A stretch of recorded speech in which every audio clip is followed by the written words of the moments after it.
We're live on YouTube now.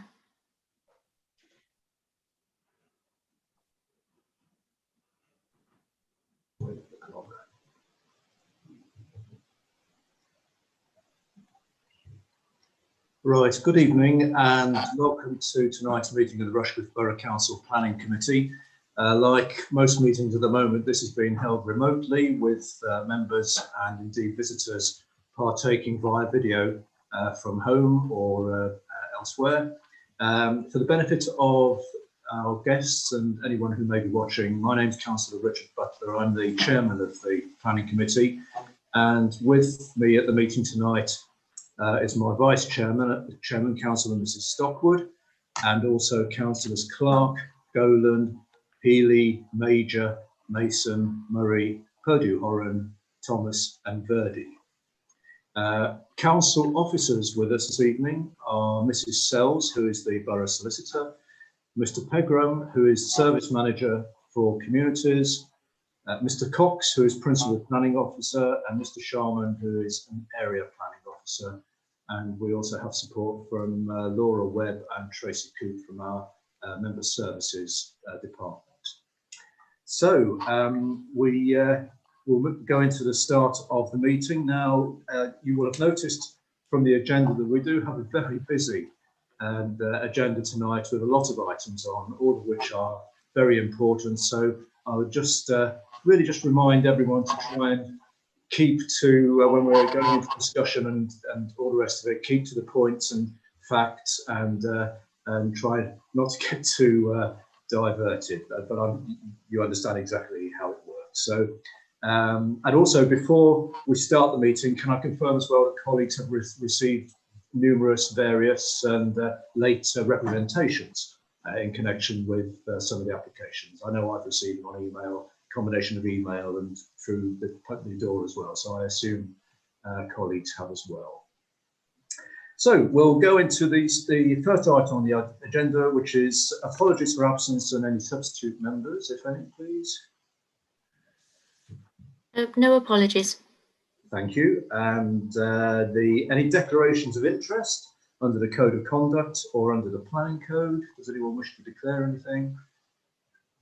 Don't think so. I know that ward members who cover areas that are being discussed tonight will obviously have to leave the meeting when those items are being discussed, and we'll confirm those when the items start. Minutes of the previous meeting held on the 11th of March. We've all received a copy. Can I assume that everyone is happy with those? Does anyone wish to say they're not, or are we all happy to accept? Yeah, probably all happy to approve those minutes. Don't know where the time goes. 11th of March, here we are, 8th of April already. Rushing time. Right, so we now go into the main reason for us being here this evening, and that is tonight. And as I say, we do have a lot of items on tonight's meeting. And the first one tonight is the Orchard, Main Street, Hickling. And this is in effect two applications in one. There's demolition of a bungalow and erection for 4 two-storey dwellings with access, and also demolition of the Orchard building and associated outbuilding building for retention of a single brick building.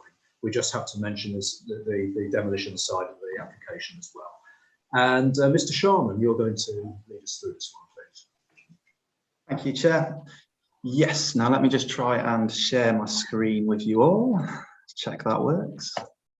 Right, share.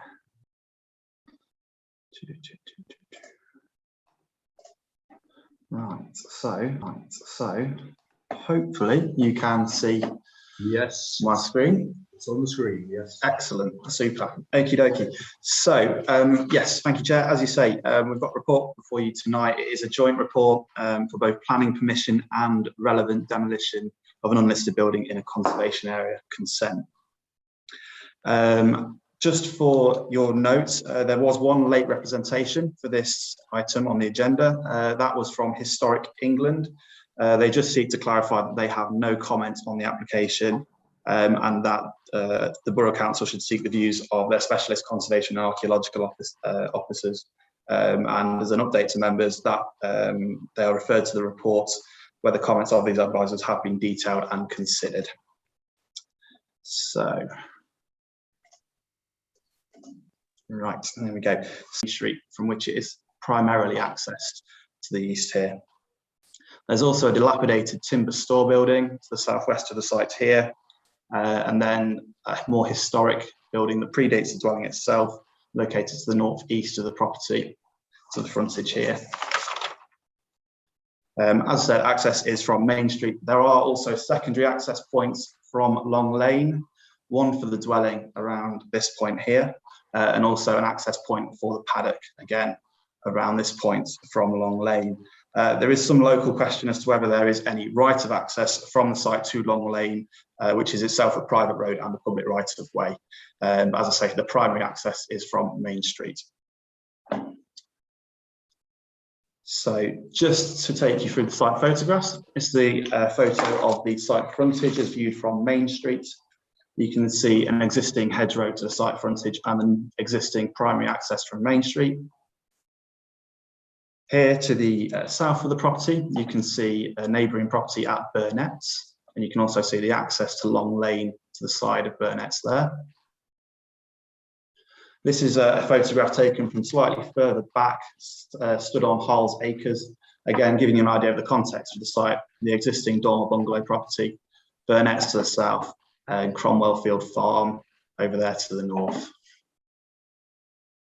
Again, just some more contextual views. Cromwell Field Farm here, Burnett's you can see there, and you can just see the ridge of the property sitting back there, and that is the outbuilding on site, the brick outbuilding. And one again from further south along Main Street, looking across the site frontage. So this is starting to head up Long Lane. You can see the rear wing of Burnett's here, and you can see there's a number of windows serving some habitable rooms on this rear wing. Again, heading up Long Lane, to the right-hand side, you've got an existing significant hedgerow, which sits to the boundary of the orchard site. Another look at the back here of Burnett's. And as we move further up here, where you can see the change in window colour, this property here is now the cottage.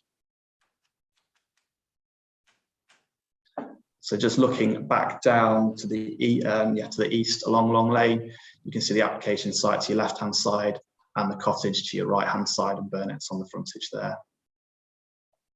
This is another property sits opposite the site known as Ashwood. This is looking west along Long Lane further up. You've got the access points for Ashwood and its neighbour at Deepdale opposite on Long Lane. Property at Deepdale itself. And then this is the Brambles, property known as the Brambles, which is another historic property which sits gable on towards Long Lane. This photograph here shows the extent of the application site. It runs up to approximately where this tree here you can see is, and that is the far end boundary of the site, the far western boundary. These hedgerows mark the site boundary to Long Lane. That's just a view there further from taken from further west along Long Lane, just showing the nature of Long Lane as it peters out from serving residential properties and goes up towards the Hickling standards. That lane is a public right of way.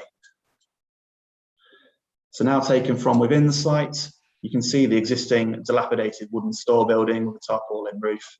You can also see the established hedgerow to Long Lane, as well as established hedgerows which border the agricultural land to the west of the site. Again, you can see the agricultural store to the right-hand side of the image here. This is on the paddock land still. This is looking towards the northwestern corner of the site. You can see an existing walnut tree. This is quite a prominent feature. And this is looking kind of more northeast from the paddock itself. So looking back towards the main property, this is the orchard, the property to be demolished as part of this application. This is the existing access to Long Lane, which is to be closed up as part of the application. But you can kind of see the property opposite at Ashwood as well. And these are images taken from the front garden of the orchard, looking towards Harles Acres and Main Street. Harles Acres runs opposite there. These are images from the site looking southwards towards Burnett's and the rear wing of Burnett's there, the existing windows, and the cottage, back towards the host property itself. And these are views looking northwards towards the existing outbuilding to be retained and the neighbour at Cromwell Field Farm. Again, that's the existing outbuilding to be retained, and that's the boundary with Cromwell Field Farm. This is a demolition site plan, so it just indicates the extent of demolition proposed under the relevant demolition application. You can see that it includes the wooden store building, the main dwelling, a number of small sheds on site, but key that the existing positive building, i.e. the brick store, is to be retained. So just taking you through the site plan here then. So you can see, just to kind of inform members, that negotiations have been ongoing through the course of the application. The application has been revised on a number of occasions and has included a number of reconsultations. This has reduced the number of dwellings, number of units on site from 5 to 4. This has reduced the widths of these dwellings and some changes to the design of these dwellings as well as revisions to technical supporting documents which have been submitted that have also included some changes to access points and provisions. You can see as a key point here, the hedgerow to Long Lane is to be retained in its entirety. The existing access points are to be stocked up and hedgerow to be planted in their place. You can see some additional proposed indicative landscaping along the side as well. The access is from Main Street to the site.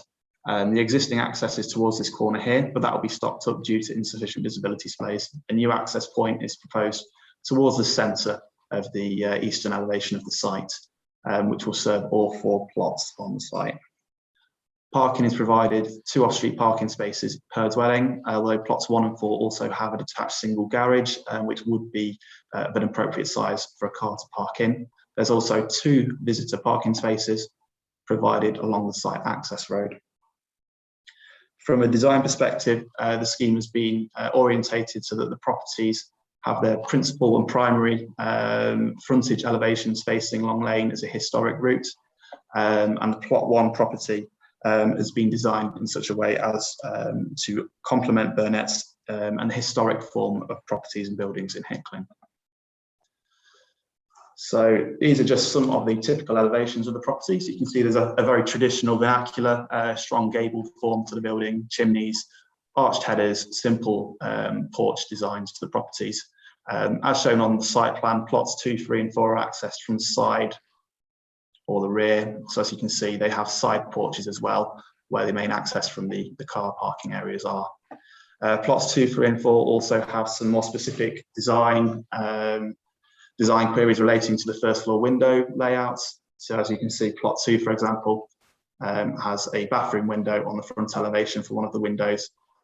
Plots 3 and 4 have similar layouts, which are described in full in the report, which have been designed in such a way as to limit the potential for the perception of overlooking to properties on the opposite side of Long Lane to the south.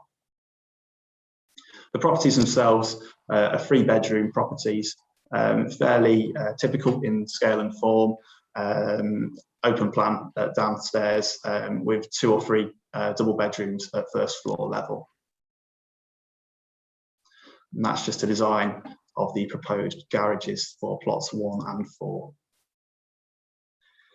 So this is a street scene which just shows with the proposed levels of the buildings how both the frontage property of plot 1 would relate to Burnet's. As you can see, it would sit lower than the ridgeline of Burnet's, and as seen on the site plan, it would actually sit further back within the plot than Burnet's too. And the second is a section along Long Lane. So you can see the side elevation of the plot 1 property, and then moving up the site with levels moving, gaining elevation as you move to the west of the site. The site is higher than Long Lane and therefore higher than the properties on the opposite southern side of Long Lane, although the agent has given some details of proposed site levels which have been assessed as part of this application. So in terms of the principle of development, you've got the existing residential site of the orchard, which is within Hickling. The paddock land is associated, if not having a domestic permission. Visually and physically, it's separated from the agricultural land to the north and west with strong established hedgerow boundaries. And as such, the relationship is more closely to the form of the settlement than it is to the surrounding open countryside. It's also important to reference here that the emerging Hickling neighbourhood plan, so it can only be given very limited weight, but the emerging Hickling neighbourhood plan does consider this site to be within the settlement of Hickling. Given these features and factors, it's your officer's opinion that the site as a whole is within the reasonable settlement boundaries of Hickling, and as such, it's suitable in principle for redevelopment. This is allowed under policy 3 of the core strategy, where other settlements such as Hickling can be subject to some development of small-scale infilling to meet local needs. And in this context, local needs is borough-wide and not settlement-specific. From a design perspective, as detailed previously, the site layout is considered to be an appropriate reaction to the site constraints. It provides formal frontages facing Long Lane, which is a public right-of-way and a historic route, so as to provide properties which appear to front the lane rather than backing onto the lane, appearing more as a cul-de-sac. Plot 1 as a 2-storey unit would be set back from the road and lower in height than Burnett's to the south, and so would be considered to range sympathetic and subservient, whilst representing a form of development more in character with the historic form of the village. From a heritage perspective, the site is within the conservation area. It is also in proximity to a number of listed buildings. As such, members are reminded of their duty under Section 66 and Section 72 of the Planning Listed Buildings and Conservation Areas Act 1990. This identifies that local planning authority must have special regard to the desirability of preserving preserving listed buildings and their settings, and preserving or enhancing the special historic and architectural character and appearance of the conservation area. In this regard, regards to the demolition, the existing building is not identified as a positive building in the townscape appraisal, and is of some limited architectural merit. The positive building within the site, which is the outbuilding to the northeast, would be retained. As such, the demolition application is considered to preserve the character and appearance of the conservation area. My lights have just gone out, so bear with me 1 second.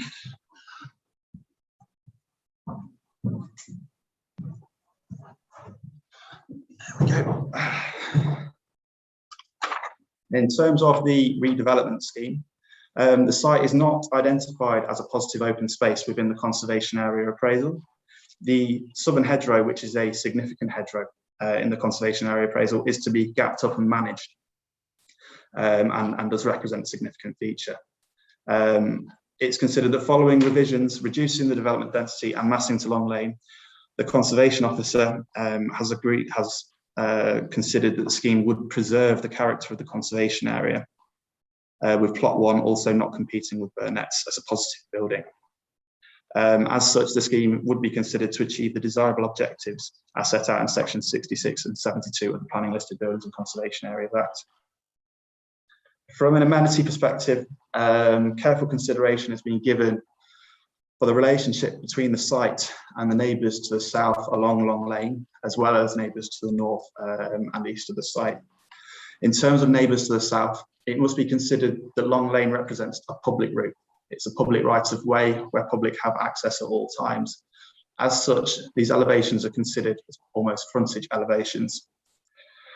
Having reviewed the separation distances and the levels as proposed, as well as the careful window design of the proposed development plots, it has been considered that the proposed development would not cause any significant amenity impacts to the neighbours to the south along Long Lane.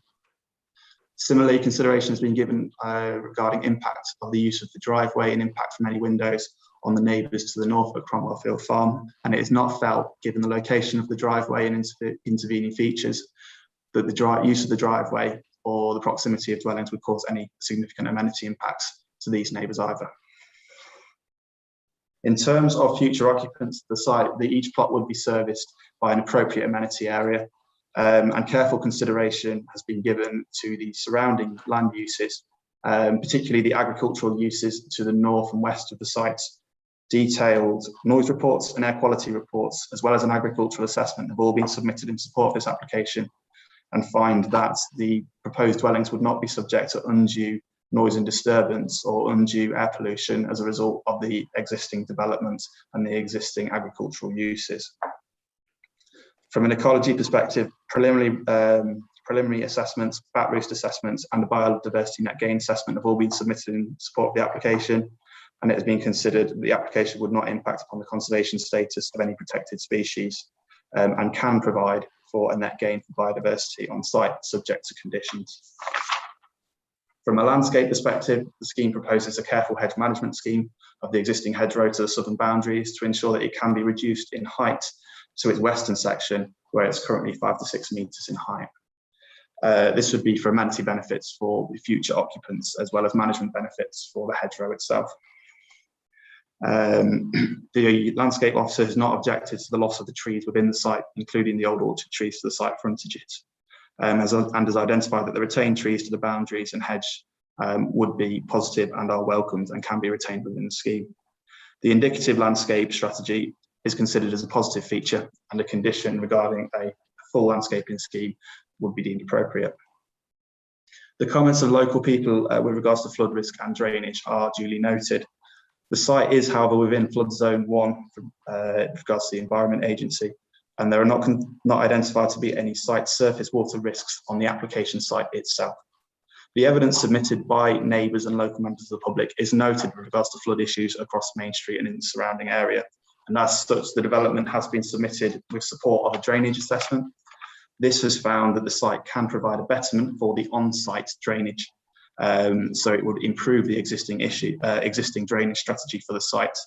The site is not suitable as a soakaway due to the existing geology, and so it proposes that the drainage be managed by a tank under the ground and then released to the existing drainage system under Main Street. The lead local flood authority have been consulted on this strategy and have confirmed they have no objections based on the proposed drainage strategy. And they have also reviewed the evidence submitted by local members of the public. With regards to highways, just to confirm that the Highways Authority have no highway safety concerns with the new access location and have found that the parking rates are acceptable for the location as well. They've raised no objections subject to conditions. As such, the application is before the members tonight, both a recommendation for approval subject to conditions for the planning permission and the relevant demolition consent. Thank you.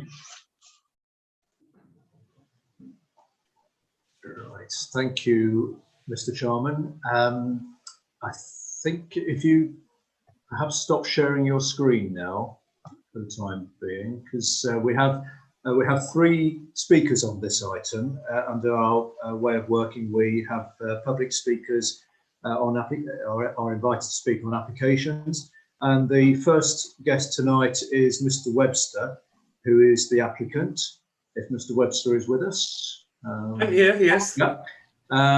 You have up to 5 minutes to address the committee, and it's not two-way, it's just you talking to us. And if you're still speaking at 5 minutes, we have to tell you, we have to ask you to stop. So okay. As soon as you're ready, the clock will start counting down as soon as you start addressing us. Can you all see and hear me? Yes. Yeah. Good. Good. So. I'll start if I may. Thank you. Thank you for allowing me to speak. My name is William Webster, and I am a London planning barrister practicing from Chambers in the Temple. The applicant has asked me to speak on her behalf to the committee.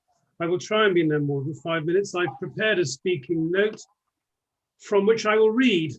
If I may say so, the approach of the applicant and her architect has been by the book. The application was subject to pre-application advice, and contentious issues raised by interested parties resulted in timely revisions to the scheme and in the submission of costly additional technical information. Throughout, there has been a high level of friendly collaboration with officers, with none of the suppressed annoyance that one often finds between developers and busy planning officers on difficult applications.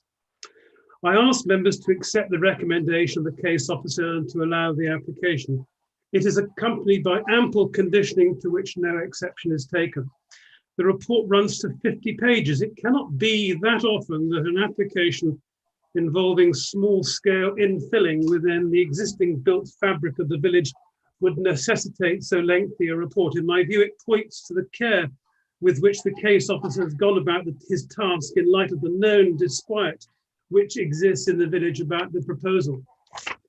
It should be obvious that the report is thorough and it includes a narrative of the progress of the application and also summarises with care the objections and evidence of the technical consultees in a fashion that I suggest brooks no argument on the proposal's impact, having regard to its accordance with the development plan and national policies. I have looked at the level of objections within the village. Although the application, when made in March 2020, attracted objections from 73 residents, the number of objections had reduced to only 37 residents by the time the final revisions were made in September 2020. The high level of initial objections were in part the result of a scheme involving as many as 6 detached houses, which was certainly too many, and we are now left with a scheme involving the demolition of an unexceptional bungalow structure and its replacement by 4 much-needed 3-bedroom detached family homes, all of which the officer says will be sympathetic to the design characteristics of the area. We therefore have a replacement dwelling to the demolished bungalow and 3 dwellings on a site bounded by new and existing hedgerows with no access into Long Lane, where existing gateways are to be removed, as Mr. Sharman indicated. In my view, 1 replacement and 3 new dwellings represents the optimal use of the proposed site. And although the emerging neighbourhood plan only allows replacement dwellings on a 1-for-1 basis, although I might add the geographic reach of that policy is unclear, the case officer, in my view, correctly points out that such a policy conflicts with existing local and national policies, which are generally supportive of an appropriate level of sustainable growth within existing settlement boundaries. In any event, it is still very early days with the emerging neighbourhood plan, to which only limited weight can be attached in the planning balance. As members know only too well, planning consents must be judged mainly by reference to the development plan unless material considerations indicate otherwise. In other words, it is not simply a matter of unfettered choice as to whether it will be a good thing or not to allow the development. In this instance, it seems plain to me that the legitimate planning balance falls full square within the case officer's recommendation. The proposal has been judged favourably against the spectrum of local and national planning policies, nor are there any objections from any of the technical consultees, who are quite satisfied with the proposal, albeit subject to a regimen of conditioning. I end by making 2 further points. First, this: all new development has impacts. Neighbours will naturally be anxious that their privacy will not be compromised, or that new development will not be overbearing or give rise to noise or nuisance. Having said that, it is my firm view that the local plan comfortably accommodates the proposed limited infilling on a site this size, bringing with it the prospect of 4 new families making their home in Hickling. No doubt similar considerations arose when permission was given for the much higher density development at Howells Acres, which is on the opposite side of Main Street, only a stone's throw away from the proposal site. Lastly, this: although the application is one for decision by members, I would offer a note of caution if they were minded not to follow the recommendation of the case officer, as if such a decision were ever challenged, it would need to be justified on firm planning grounds. And I doubt whether this is likely to be feasible in this instance. But that's all I have to say. I think I'm within my 5-minute quota, and unless I have any questions to answer, that is my contribution this evening. Thank you. Thank you, Mr. Webster. Yes, you were well within your 5 minutes. Yes, your notes were obviously very clear. So thank you for those, and we heard and saw you very clearly. So thank you. Thank you very much indeed, sir. Our next speaker on this item is Mrs. Tomlin, Elizabeth Tomlin, who is speaking as an objector to the application. So, Mrs. Tomlin, are you here? I am, yes. Oh, hello, there you are. Hello yes. there. The screen jumps around a little bit. And so, as you know, as you will have heard, you have up to 5 minutes to address us. So, as soon as you're ready, you can start talking to us. Thank you. Good evening, Chair and members of the committee. Thank you for letting me speak this evening. I live at the cottage on Long Lane, and I'm representing the views of the local residents impacted by this development. I hope you will see the level of opposition to this application as a good indication of the strength of feeling from residents as a whole. Not one of the 179 comments is in favour of this development. This is a golden opportunity to develop properties that genuinely meet local need in a style in keeping with the village, retaining the open aspect and preserving the identity of the conservation area. And we therefore urge you to reject this proposal. In support of this, I would like to draw your attention to three main areas of objection. Firstly, heritage and conservation area. The level of objection to this development highlights how local residents hold the conservation status and heritage of Main Street and Long Lane as a precious feature that must be preserved. The environmental officer described Long Lane as an idyllic country lane.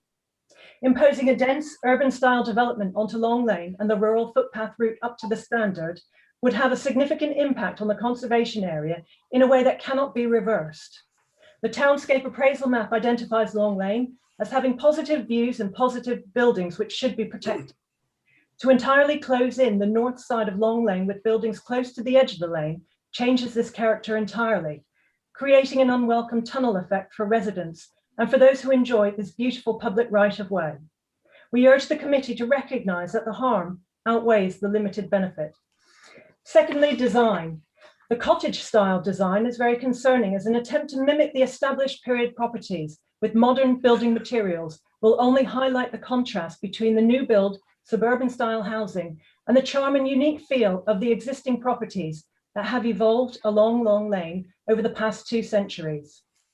We therefore respectfully disagree with the council that this development will make a positive contribution to the public realm and sense of place, or that it is a sensitive design that would respect the historic linear layout of the village.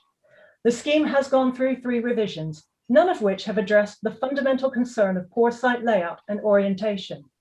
The front doors of plots 2 to 4 are obsolete, leading only to a hedge. The front south-facing aspect of the houses will have sunlight and outlook blocked also by the hedge. Side porches were added as an afterthought, compromising internal layout. When the environmental officer commented negatively about the density of the site, garages were removed from 2 of the plots, recognizing the overdevelopment, but removing vital storage. Some rear gardens are below minimum standards and are north-facing, not good design.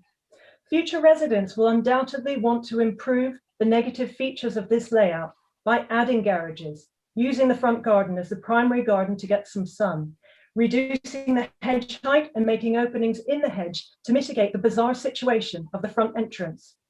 The Rushcliffe Borough Council report indicates that a number of conditions could be imposed to protect the hedge height and stop future development, but conditions should not be required to offset the poor design of this site from the outset. And finally, amenity. If approved, Long Lane would see 41 metres of brickwork situated along the lane boundary. Existing Long Lane residents would have their amenity impacted with 14 windows, 3 front doors and a set of French doors facing directly onto them, causing loss of privacy, light pollution, overlooking, and an overbearing design with modern houses sitting on higher ground, dwarfing the low-level cottages and the bungalows on 3 site boundaries. A few specific examples: Burnett's would have a large gable end wall outside the kitchen and main living room. Bramble Cottage would have their master bedroom overlooked by plot 4 and their only garden area directly overlooked by plots 3 and 4. Ashwood and Deepdale would lose all privacy in their main garden, being directly overlooked by plots 2 and 3. Cromwell Field Farm, a large boundary fence against their south-facing vegetable garden, and the master bedroom of the cottage overlooked directly from the garden and living room of plot 1. These points will also impact the future residents of the proposed development, and being so close to Malthouse Farm, they will additionally suffer from noise, odour, rats and flies. There are conflicting Borough Council environmental reports about noise and odour readings, with doubts about the effectiveness of mitigation measures. We support Hickling as a farming village and Malthouse Farm and would not want to see their business impacted by the wrong development and complaints. Would new residents being even closer to the farm be prepared to have their amenity compromised in this way? In conclusion, we are not against development on this site, but feel this is a chance to meet the needs of local residents with well thought out design and consideration for the conservation area. Thank you. Thank you very much. And that was again within 5 minutes and heard and seen very clearly. Our final speaker on this is the ward member, Councillor Cumberlack, and I know you're up here because I saw you on screen a moment ago, but I've lost you again. So, are you here? I'm Councillor here. Butler. I'm here. Oh, you're there. Yes. Okay. So you have up to 5 minutes to address the committee. Okay. Thank you, Mr. Chairman. A long and controversial application, which I trust all have read. 1, it is contrary to and harms the conservation area. 2, it is overdevelopment of the site. 3, it is overbearing on neighbours. 4, has potential impact on existing farming, as per Rushcliffe Environmental Health Officer Emma Tyndall on the 5th of December. Para 76, achieving sustainable development. This is contrary to B and C sections 5, 6, 9, 12, 13, 25 and 16. B, social. The site development does not meet needs of local people as per the neighbourhood plan and resident comments. C, environment. It doesn't contribute to protect or enhance the natural and historic environment. Para 80, application flies in the face of section 72, listed buildings and conservation areas.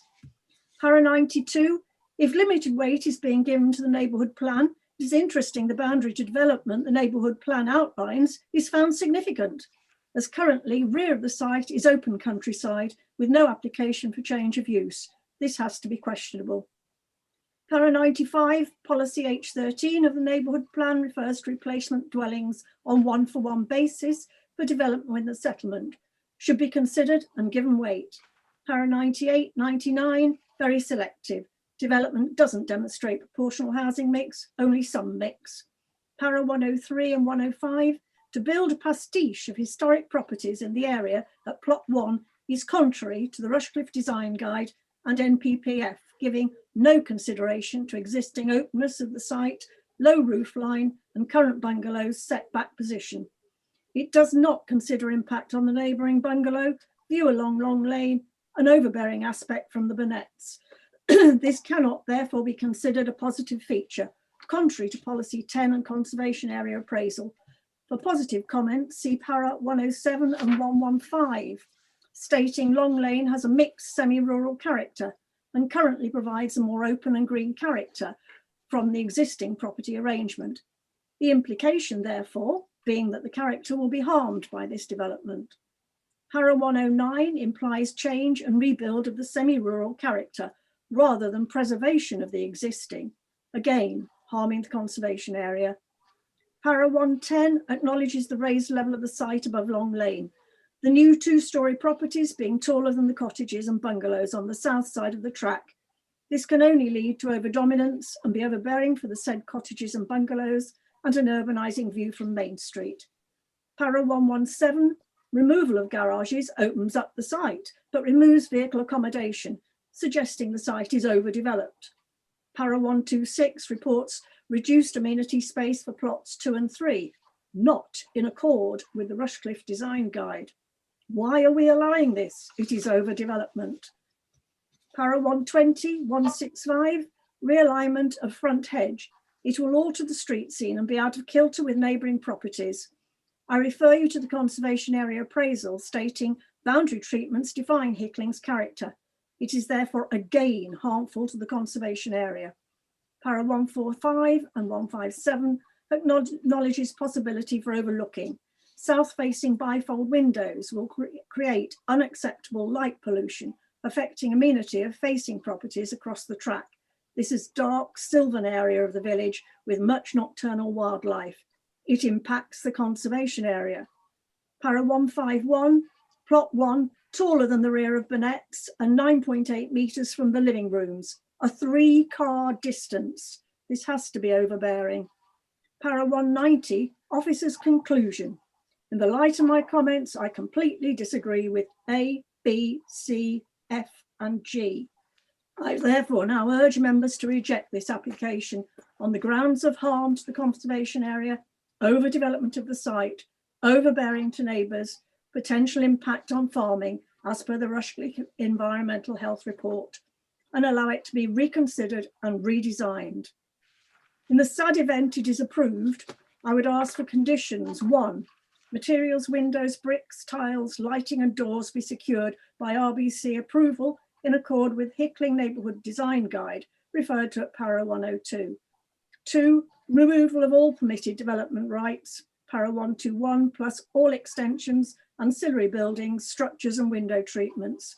3, no water or liquid building waste to run off site or enter the drainage system. 4, no building or delivery vehicles to enter Long Lane. Please consider this application carefully and the conservation area of Hickling. Thank you, Mr. Chairman. Thank you, Councillor Cumberlack, and again that was in 5 minutes, so thank you for that. So those were our 3 speakers on this application. We heard from Mr. Webster, who is representing the applicant, and he considers it's all been done by the book. It's been a long process and considerable collaboration with planning officers, and he points out the number of objections had gone down following redesign and reworking of the application. He considers that the application is sympathetic to the area and reminded us or pointed out about new hedgerows, and also referred to local and national planning policies that support the application, and pointed out that if this goes ahead, it will bring 4 new families to Hickling, which could be seen as a benefit to families and indeed the village. We then heard from Mrs. Tomlin, who is a neighbour or lives nearby in the cottage on Long Lane, and she was speaking on behalf of the residents primarily of Long Lane and against the application, and pointed out matters to do, or their opinion to do with heritage and conservation area, which is very precious. She's concerned about the what she calls urban style of the proposal, and worried about a tunnel effect that the application might bring. She referred to the design and modern materials compared to the appearance of the old buildings on Long Lane, being there for, some of them have been there for 2 centuries. Also, she's not happy about the design, the overall design, but also access and impact of light from being a number of windows and extra lighting and so on. She's also worried about potential future changes or additions to what appears there, and again the impact on the cottages and worries, and also she's referred to noise and odour from Malthouse Farm, which could impact people who live in the new houses. But she also finished off by saying that she's not against, or they're not against development per se, but they are not happy with this application. And finally, Councillor Cumberlack also spoke against the application and pointed out numerous policies, both national and local, and also the forthcoming neighbourhood plan, where she considers the application doesn't fall in line with those. And her other points about overbearing, overdevelopment, conservation area are very similar to the one we heard from Mrs. Tomlin. So I think those have covered most of the points we heard about. Mr. Sharman, do you want to come back on any of those, particularly with regards to the consultation and the number of objections, but also the policy references to various different planning policies? Thank you. Yeah, thank you, Chair. Yeah, so in terms of there was a significant, obviously, a volume of public interest in the application itself. Those comments have been summarised within the report and have been considered. The details of the amenity concerns are dealt with in more detail in the committee report. However, it was felt through careful assessment that the impacts on the neighbours, whilst they would see a notable change from the current open aspect of the site, the actual impact, the amenity impact, would not be significant on the neighbouring dwellings. In terms of the housing mix policy, again, there's reference to local need. The local need policy within the core strategy, which does allow for some redevelopment within other settlements, is a borough-wide local need. It's not a settlement-specific local need, which you might find for rural exception sites for affordable style housing in rural settlements. So it's accepted that it's a borough-wide need. The farming impacts of the neighbouring agricultural use, as we say, the Environmental Health Officer has reviewed the latest reports, which were submitted after Emma Tyndall's comments in early December.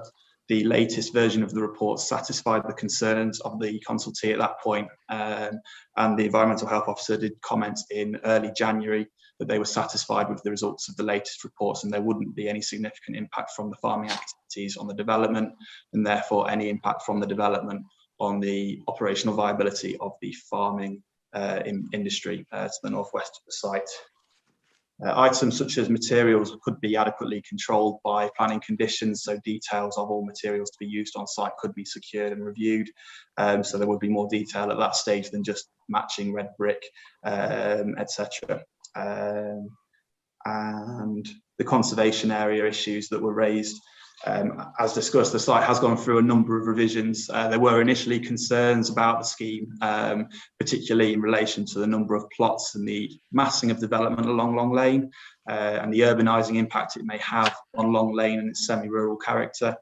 As the scheme has been revised, it sought to address those concerns through reducing the width of the plots, removing the garages as referenced by the neighbour, and also removing one of the plots altogether, which was considered to give a lower density development and something more akin to the rural area, which has resulted in the conservation officer making final comments stating that they feel the scheme would successfully preserve the character of the conservation area and the setting of nearby listed buildings. Thank you, Mr. Sharman. Mr. Pegram is indicating you want to come in on something. Chairman, just to pick up on a couple of additional points, in terms of the additional conditions that Councillor Cumberlack requested, materials and window details are covered by condition 10, Chairman. We have removed certain permitted development rights by condition 26 and 27. Obviously, all conditions have to meet the 6 tests, including reasonableness and necessary. It's worth mentioning perhaps that because this site is in the conservation area, we have included a condition that clarifies what will be the principal elevation of the building. Any development to the side of those buildings, because it's in a conservation area, would require planning permission. And the issue about surface water runoff is dealt with, Chairman, by condition 8. And also in terms of no development accessing the site from Long Lane, we are requiring details of construction, the method statement effectively through condition 4. Thank you, Chairman. Thank you, Mr. Pegram. That's helpful, and the conditions are indeed towards the back of the report. So, right, colleagues, we need to start discussing and coming to a decision on this application. So, would someone like to just start off with comments or questions, please? Just indicate when you're ready.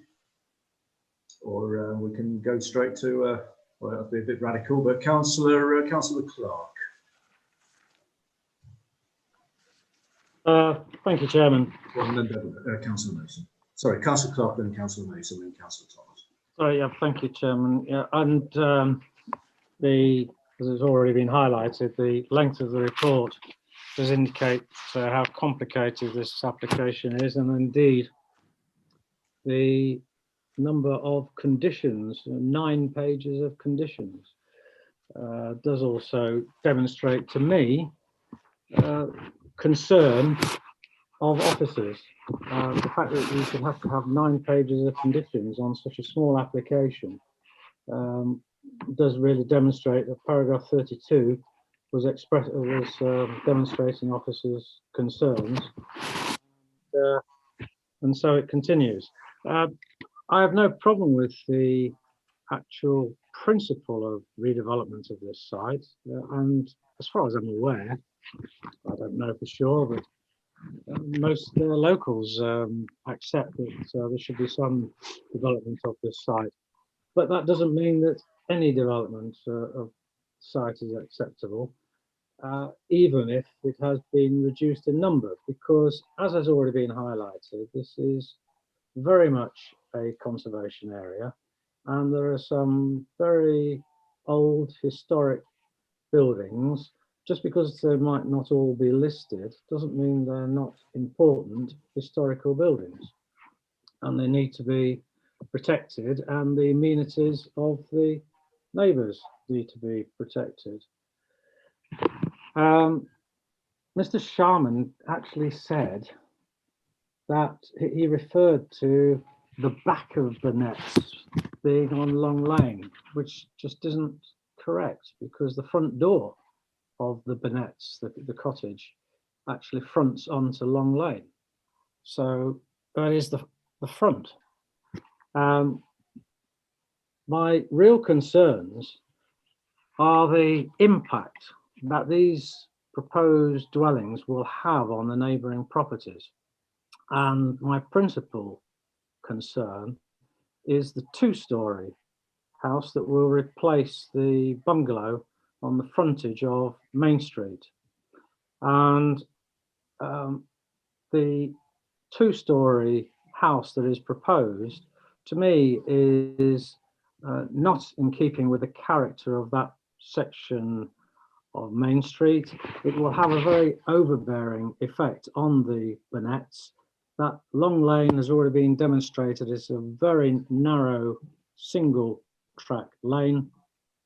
It might be 8 meters from the Burnetts, but that is still too close. And for me, the two-storey element will have a very dominating and overbearing effect on the Burnetts, as well as, of the cottage as well, but as well as the bungalow that's to the north, the Cromwell Fields farm, because that will then mean that that's the only bungalow in that particular line on Main Street. And for me, that will then come under threat in itself, because somebody might well be wanting to change that into a two-storey later as well, because of the character of Main Street will be changed by this two-storey proposal, which is now being proposed. The plots 2, 3 and 4, I find it bizarre. I listened very carefully to what Mr. Sharman said in his description of putting the front doors facing Long Lane, and I can appreciate what he's saying about trying to create an impression that the buildings are fronting onto Long Lane, but it's not going to happen in reality, because there's going to be this continuous hedgerow, and it's going to, in time, I'm quite sure that people will start saying, why on earth did people design these houses like this, with where you approach the back of the house, and then the front door of the house is, in effect, in reality, in practice, around the back.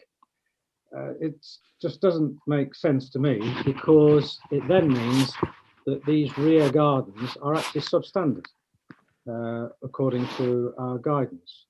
So I do find that very difficult to comprehend.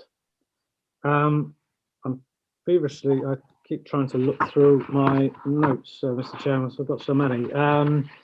There was reference made to the landscaping of the two-storey element at the front, where it talked about, although it'd be losing the apple trees, but that could be recompensed by other landscaping. Well, these apple trees are, they're significant, and just by replacing it with some other landscaping, that's not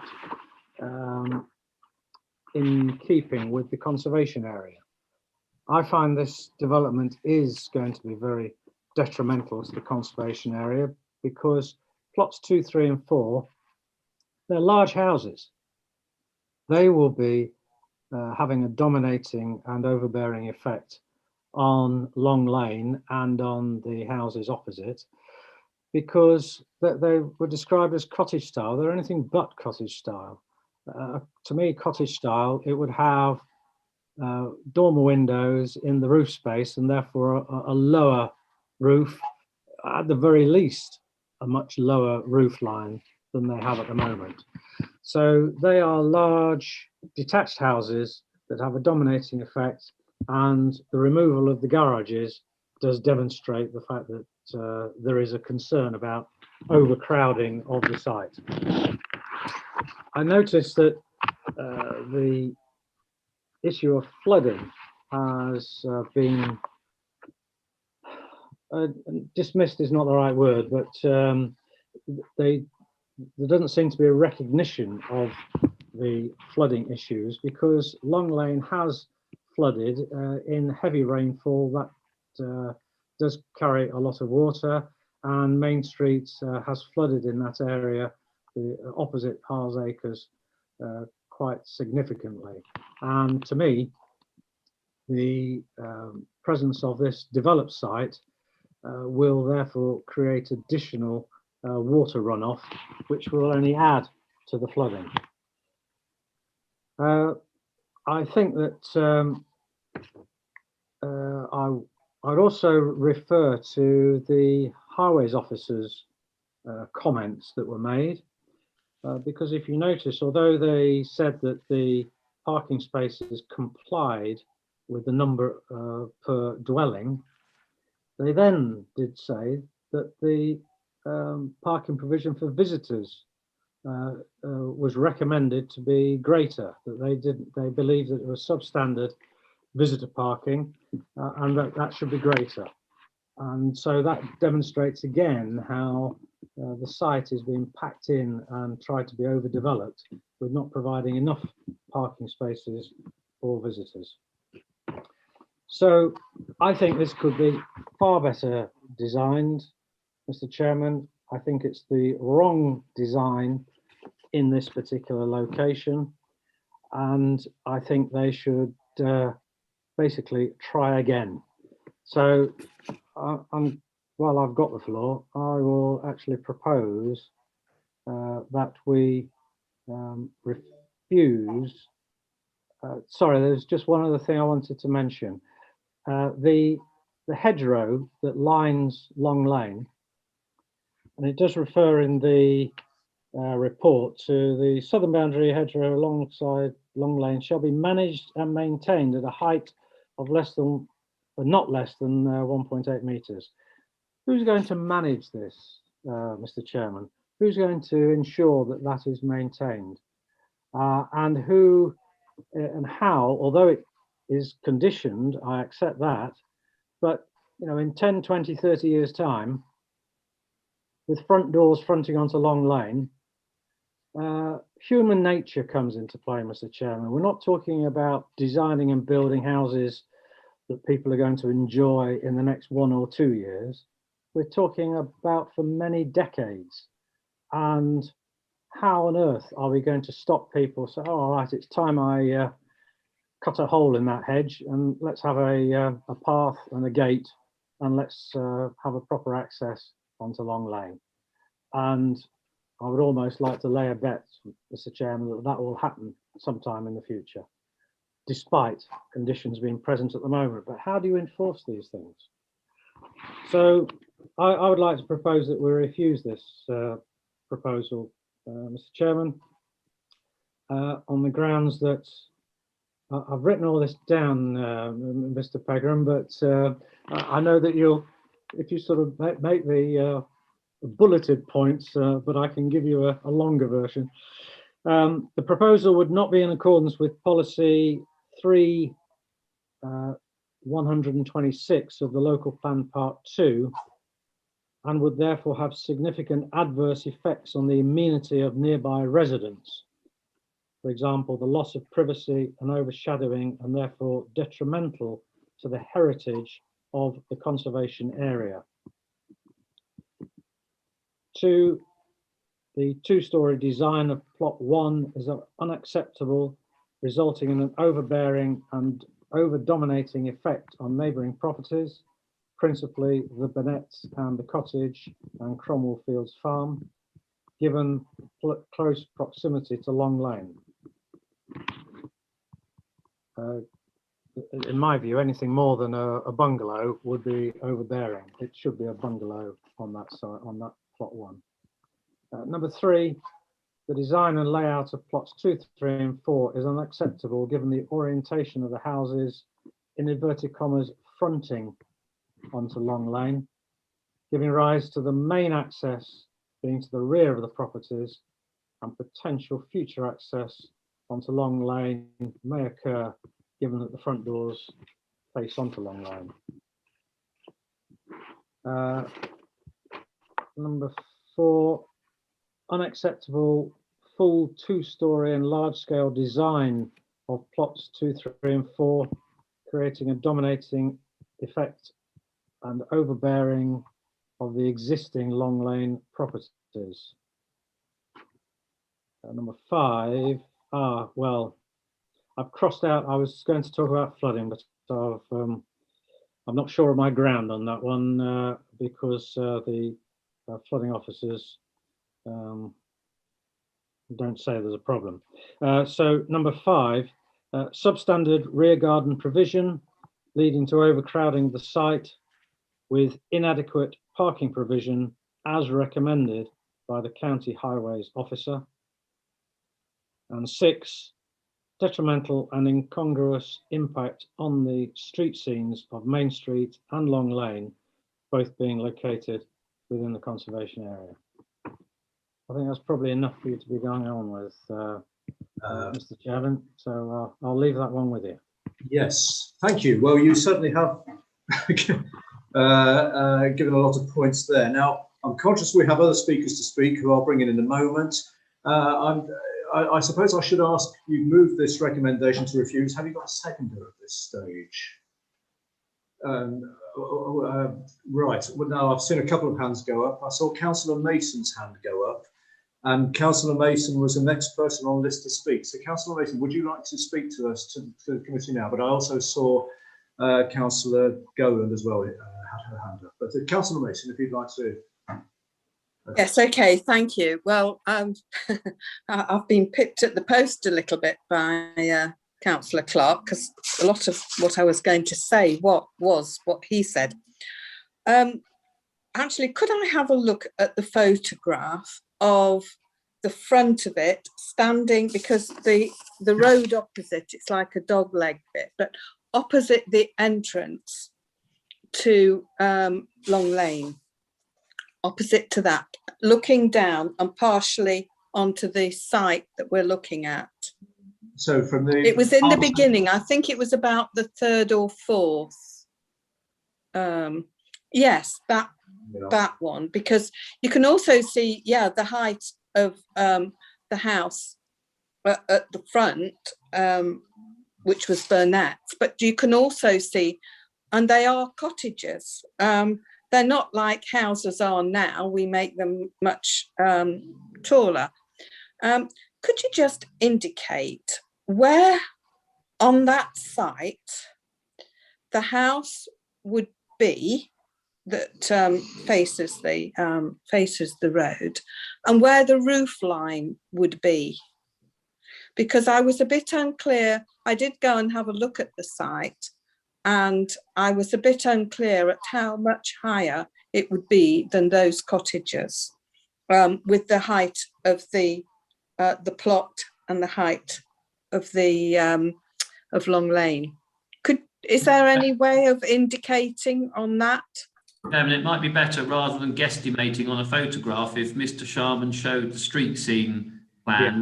Yeah. Okay. Several slides on, Mr. Sharman. Right, yes, I'd just like to have a look at that again then, please. Yep.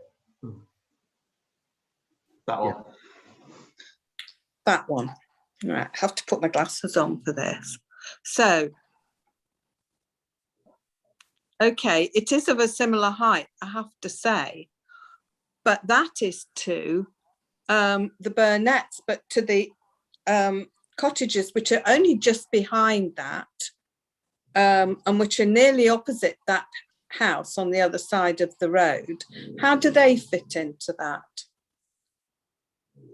Because they're the bits that I'm worried about, because they're much lower, they're cottages.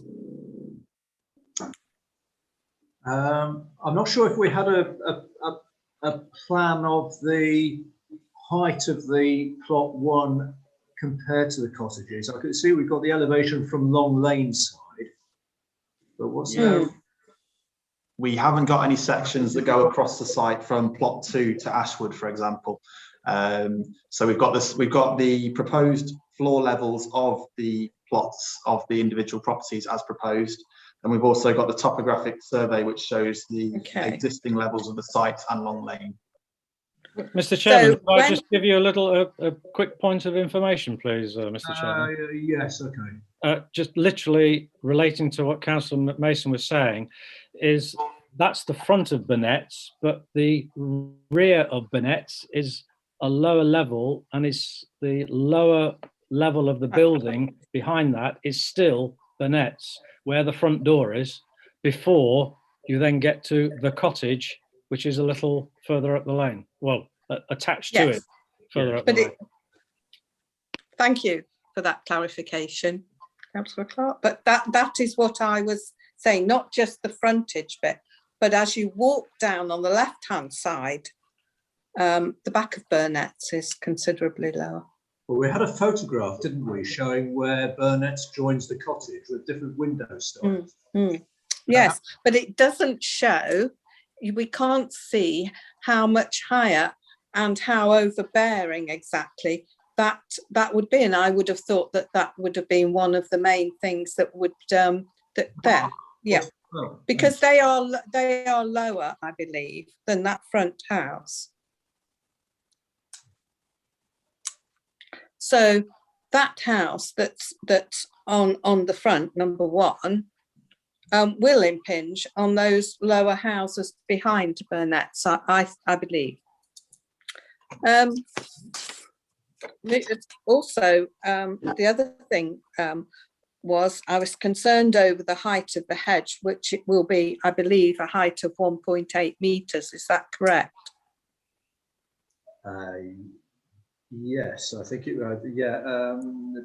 Paragraph 168, I think, refers. That's about 6 foot. It's only another 1 foot higher than me. It does seem quite low when you see how close those are. I suppose they are legally within a certain distance from the houses, I suppose, but I still think that it is. They are either too near or too high, and they will be overbearing. Talking about the back door approach, in Tollerton there are some similar houses, and I could take people there if they wanted to see them. But we'll stay on this.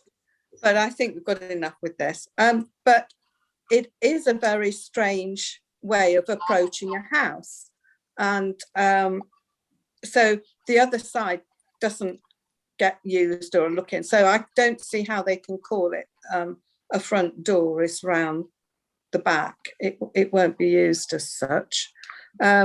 Visitor parking, if you look at the plan and you go there, it is quite difficult round there. You've got like the dog leg. I know there isn't a huge amount of traffic going up Long Lane or the other one, but combined together with Main Street, it is quite difficult parking around there. I was looking to see where I would park, although I did go, somebody allowed me in their drive. So when they say about visitors there, it is not easy for visitors to have to park on the road, and there is considerable cars there already. I'm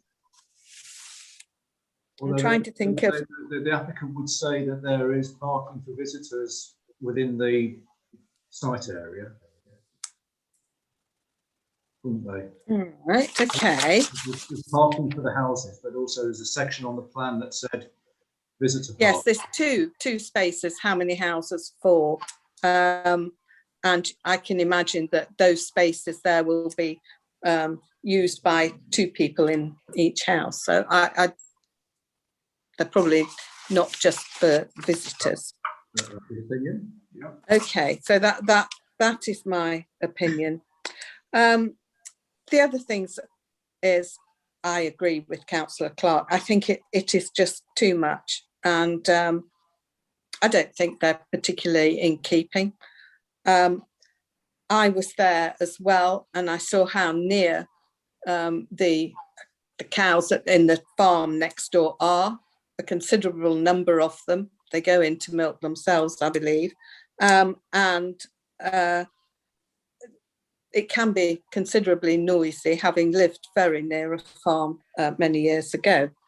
So all in all, I agree, and I'm not prepared to support it. And so I would like to second the recommendation to refuse. Thank you. Thank you. That's clear. I've got other speakers who indicated to speak, so I do need to bring them in. So next on the list was Councillor Thomas. Yes, thank you, Chair. I had some questions if this application was heading towards approval, actually, which I can give you. Well, if you want to, we don't know where we're going yet. So well, no, okay. Well, you need to clarify anything, please do. Okay, so the questions really, I mean, I think the turning the houses around so that they are facing look as though they're facing the lane is actually, I think that's quite a good design feature. Personally, I know Councillor Clark, you know, thought that it could be better designed, but I think we have to look at the design that's in front of us, and I thought that was quite a positive feature. The fact that the backs of the houses wouldn't be facing the lane and wouldn't be subject to extensions and so on. Although the gardens would be used as back gardens, probably. I think the thing about the application is that the hedge is absolutely crucial for the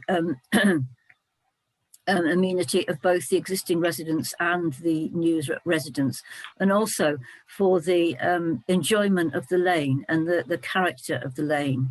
And I do echo Councillor Clark's question about how is condition 28 going to be enforced.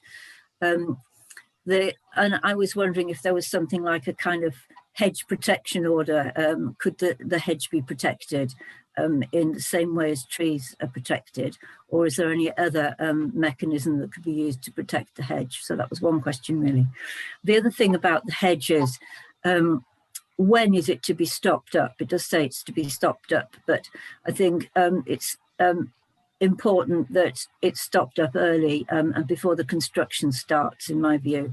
I know Mr. Pegram said that there is a construction management plan condition, but I would wonder if it was possible to have a condition to prevent construction traffic using Long Lane as a separate condition from the construction management plan, just to absolutely you know, keep that out of the question, really. And the other question really was about the odor and noise from the farm. The environmental health officer has withdrawn the objection that Councillor Cumberlack mentioned, but I'm not quite clear how that's been overcome by conditions, and so I was wanting to know about that. Thank you. Okay, thank you. Well, shall we start with the condition on how would that be managed on the odour, etc., from the farm? How would that be managed? Thank you, Chair. Yes, so in terms of the noise and the odour concerns, the odour concerns and the odour report found, in summary, that there was no significant issue. So hasn't proposed any detailed mitigation for the odour, because there isn't perceived to be a significant issue. There is a condition regarding the noise reports, and the noise report has found that there needs to be additional fencing to the north and western sides of the site, and also the ventilation is installed that allows windows to be closed but rooms still to be ventilated, and that is subject to condition. I'll find it eventually. Yeah, so many.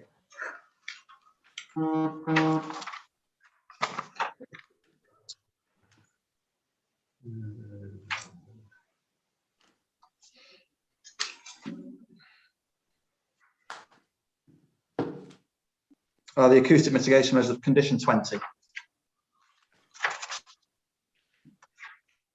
Yeah.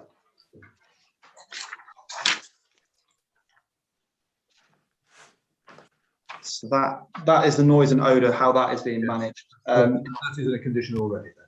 Yes, that's an existing condition. And then Councillor Thomas's worry about the height of the hedge. The condition says no less than 1.8 metres, and how would that be monitored? Mind you, I must admit, we often get complaints about hedges and trees that are too high. No one's looking after them, and they go way high. But anyway, how would that be monitored? Yeah, so as with any condition, it would be a case of obviously that the condition stipulates no less than 1.8 metres.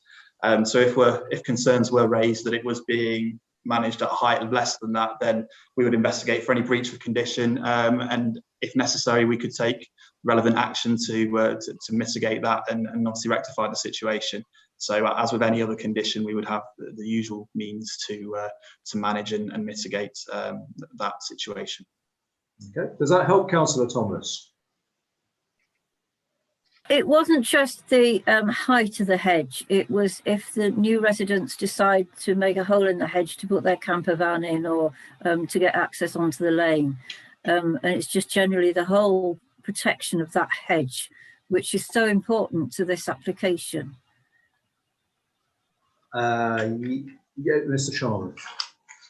Yes, so that would be the same. Obviously, we are talking theoretically here, but yeah, if they were to put a new opening within the hedgerow, then again it could be investigated as a breach of condition, and we would have our usual enforcement powers should we see fit to obviously either to make them put the hedgerow back in, or they would have a right to apply for planning permission, at which point we would consider that application at that time based on the policies then. So it would still be something that we could pursue at that point should somebody do that. Okay, thank you. Right, my next speaker is Councillor Major. Yeah, don't worry, I'll try and be brief. I know anything in a conservation area that removes green fields. Oh, your microphone's not working too well. Oh, can you hear me now? Sorry. That's a bit better, yeah. I might have to shout at you. Can you hear me at all? Oh, you've gone again. How about now? Yeah. Yeah? It's going to be a hit and miss, I think, but that was okay. We heard you then. Okay, I'll try now. Yeah, so I think anything in a conservation area that loses green space is always going to be controversial, but I'm really struggling to see how we can justify refusing this application, given the layout, which I think is relatively dense. I struggle to see how this could be. Yeah, you're coming and going again, I'm afraid, yourself. I don't have any other options. None of my headphones work, I'm afraid. So, can you hear me now? Yeah. I think the problem is when you got your headphone thing plugged in. Yeah, well, I haven't got them in now, so hopefully you can hear me.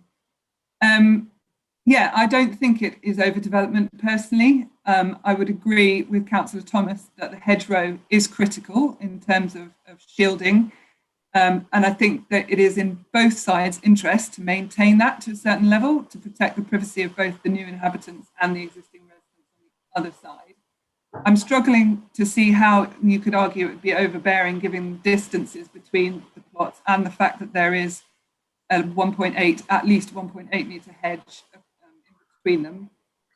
I think equally, talking about the design features, I understand why the houses have been oriented in this way, and I think that far outweighs whether or not someone is using their front door. I think we can get hung up on, should someone use a front garden as a back garden? Should they use a side door as a front door? I mean, who cares? It's their house. Equally, if they want to live in a rural area next to a farm, they know that smells can sometimes accompany that, and that's their decision whether or not they opt to live in that particular place. Similarly, I don't think these are huge houses by modern standards. They're 3 bedrooms. They seem fairly modest, and in my view, would support younger families or local families wanting to take that first step. Who knows what property prices are like in Hickling?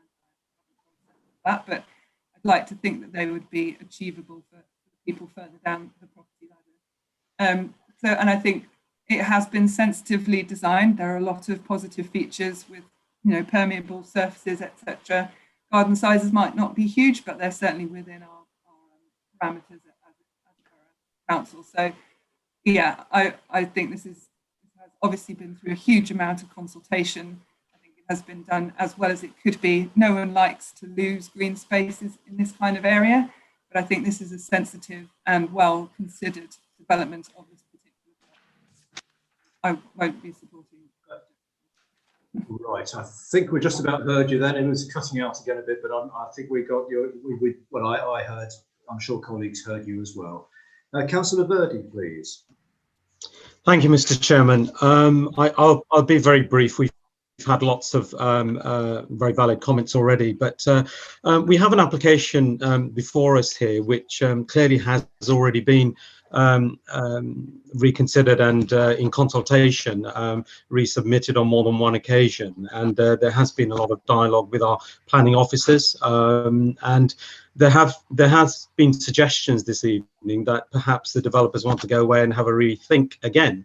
I'm not sure that would produce a different outcome, if I'm honest. So I think, having heard some of the comments from Councillor Major, I'm of a similar view in terms of the attempts to address the concerns that we've heard from a number of individuals, neighbours and ward councillors and so on. They are valid concerns. However, I do personally also feel that there has been an attempt here to address a lot of those concerns. For example, the conservation officer, the farming issue and so on. Materials can be controlled through planning conditions. We've heard a lot about urbanisation and overdevelopment. I'm not sure I agree, having seen the pictures and the planning details. The properties do have a considerable distance, and I'm not convinced that that appears overbearing to me. So I think in order to progress this, we have a proposal, obviously, in terms of not accepting the recommendation. I propose, Mr. Chairman, if we are able to move to a vote. We've had considerable debate. I'm not personally in favour of refusing this, but thank you. No, you're absolutely right. We have had a lot of debate, but that's what we're here for, and it's very important Absolutely. to have their opportunity to get their views across. I don't see anyone else indicating to speak, and so you've taken the words out of my mouth. Actually, we have had a proposal moved and seconded, which is not the same as in the report. This is to refuse permission for the reasons that were given. Do we need to read those reasons again, or are we all fairly clear as to what those reasons are? Because in the moment we will be asking to take a vote on the new recommendation that's been moved and seconded to refuse.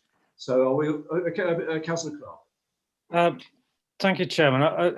I just wanted to have two queries based on what has been said, because I was a bit perplexed when Mr. Sharman used the phrase "if we see fit" in response to any complaint that the hedgerow was being breached in any way. So, it does say in the conditions for the lifetime of the development, and yet here Mr. Sharman's saying "if we see fit," which to me gives some doubt as to how secure that hedgerow is. And the other thing I wanted to ask about is what is the situation regarding a new occupier of a new house, potentially, let's say, plot 4, making complaints about the farm such that the farm has to close down? I'd be interested to know what happens in that scenario. Thank you. Well, Mr. Pegram, yeah. Chairman, I'll pick those two up. Chairman, in terms of the comment that Mr. Sharman made, "if we see fit," the best way I can answer that, as with any enforcement investigation, we have to investigate the matter. We have to identify whether there's a breach. We have to identify whether there's any harm arising from that breach. And it's then a case of if it's expedient to take action. So clearly, we have to go through those tests. And I think that's what Mr. Sharman means when he says, "if we see fit." Clearly, if it's a blatant breach of the condition, I can't see a reason why we wouldn't take action. But again, it depends on the circumstances. Enforcement action is discretionary, Chairman, as we know. In terms of the possible complaints about the farm, clearly those would be investigated at the time by our environmental health officers. There are other properties which are, from the plan, seem to be equally as close, Chairman, and it doesn't appear that the farm has had to close to date, but clearly that's another investigation process that our environmental health officers would have to go through at that time. Thank you. I'm sure that probably answers your points, Councillor Clark. Yeah. Right. Okay. I think we're fairly clear where we are now, so we need to move on to a decision here, I think. So we've got the recommendation as moved by Councillor Clark and seconded by Councillor Mason. Okay, Mr. Pegram.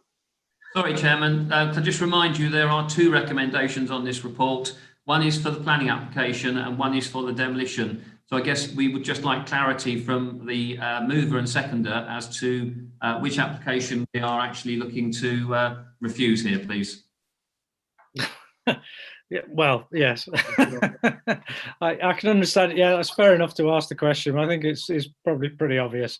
It's the relation. It may be obvious, but it has to be clear and. I absolutely, yeah, I don't disagree with you. So it's obviously with regard to the proposal to demolish the bungalow and build 4 properties in its place.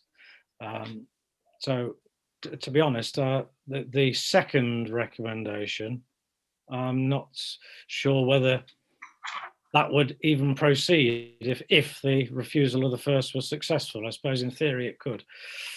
I'd be guided. Chairman, I think we'll see how the the vote plays out on the planning application, and then we'll advise further as officers on how best to proceed with the relevant demolition application. I think that's very helpful. Yes. Okay. Right. Thank you for that clarification. And Mrs. Salisbury. Thank you, Chair. Mr. Pegram, can I just check you're okay with those 6 reasons for refusal?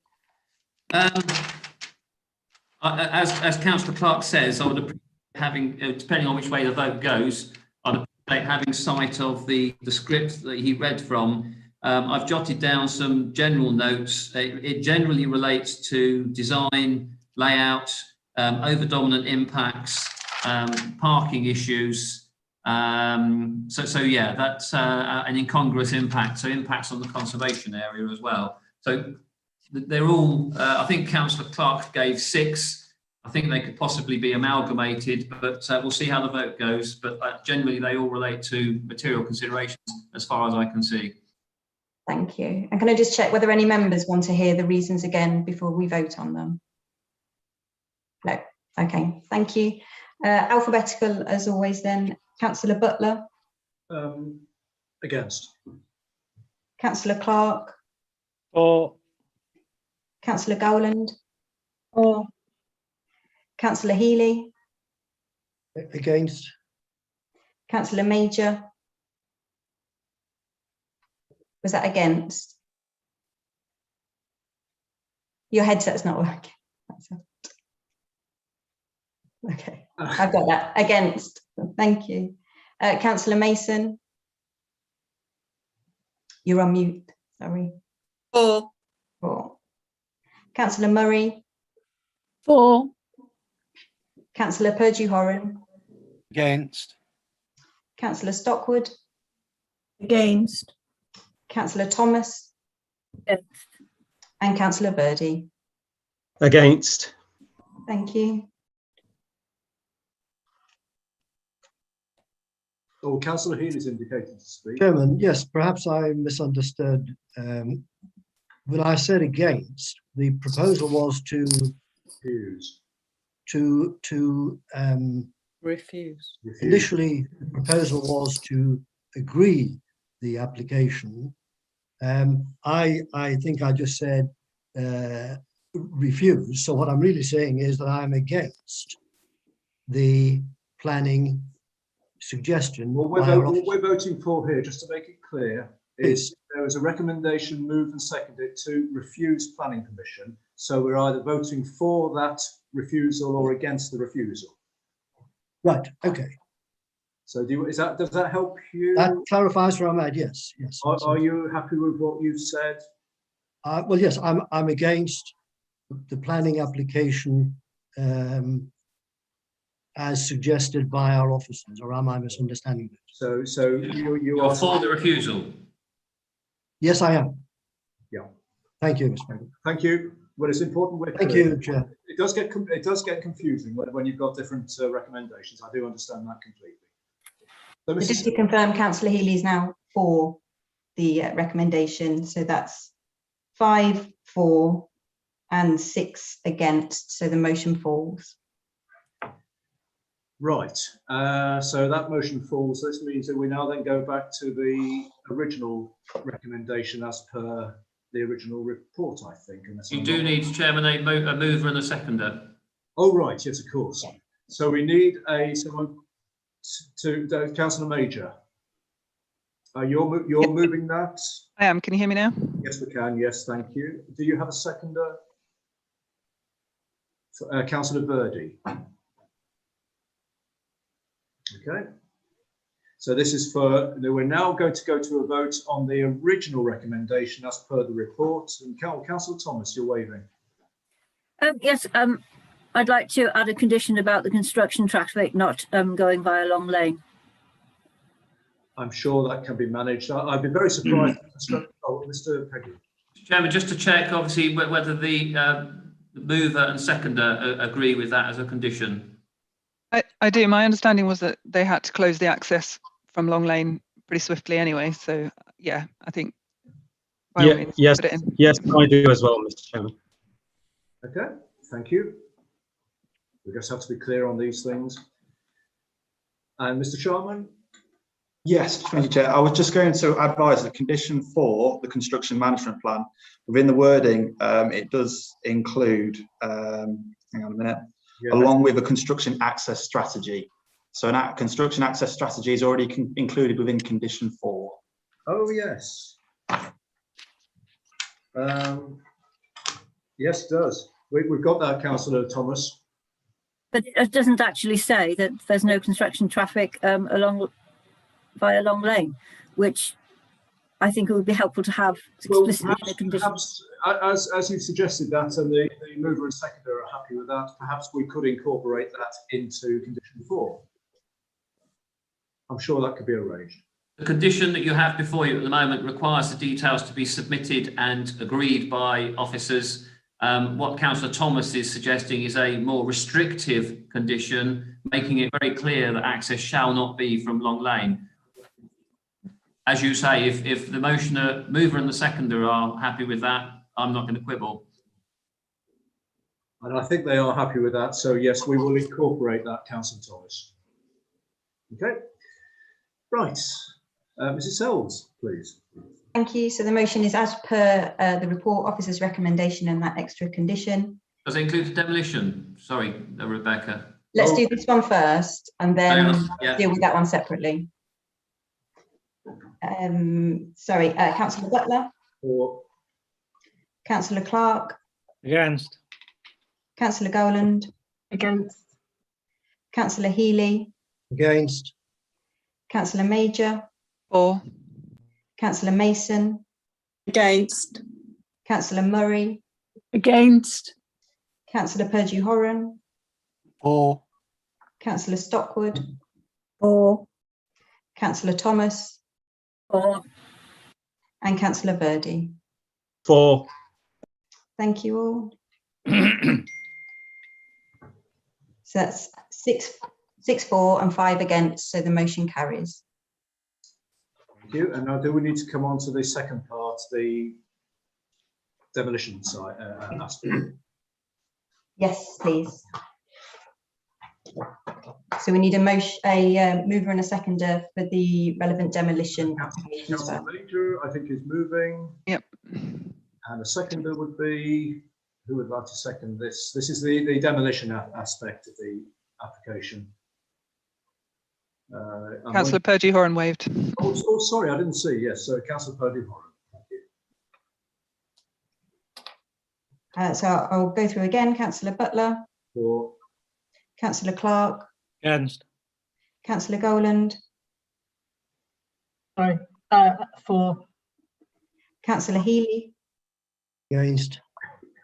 Councillor Major. 4. Councillor Mason. You're on mute.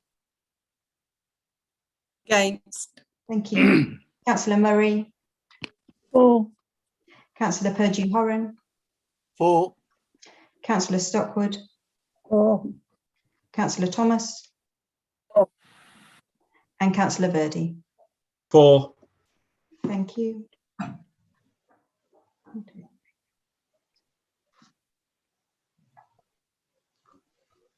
That's 8 for and 3 against, so that motion carries.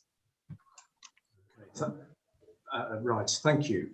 So that decision has been taken. I think we did have a good discussion and debate. These applications are never easy, and but I hope that everyone who's involved will understand that everybody gave very serious consideration to the arguments for and against, and that's what we're here to do. So we will now move on, and thank you to our visitors who took part in the meeting as well. We'll now move on to our second application this evening, which is 21 Kendall Court. This is demolition of a bungalow, erection of 7 dwellings with associated parking, resubmission of a previous application. And Mr. Cox, please. Thank you. Thanks, Chair. I'll have a go at sharing my screen.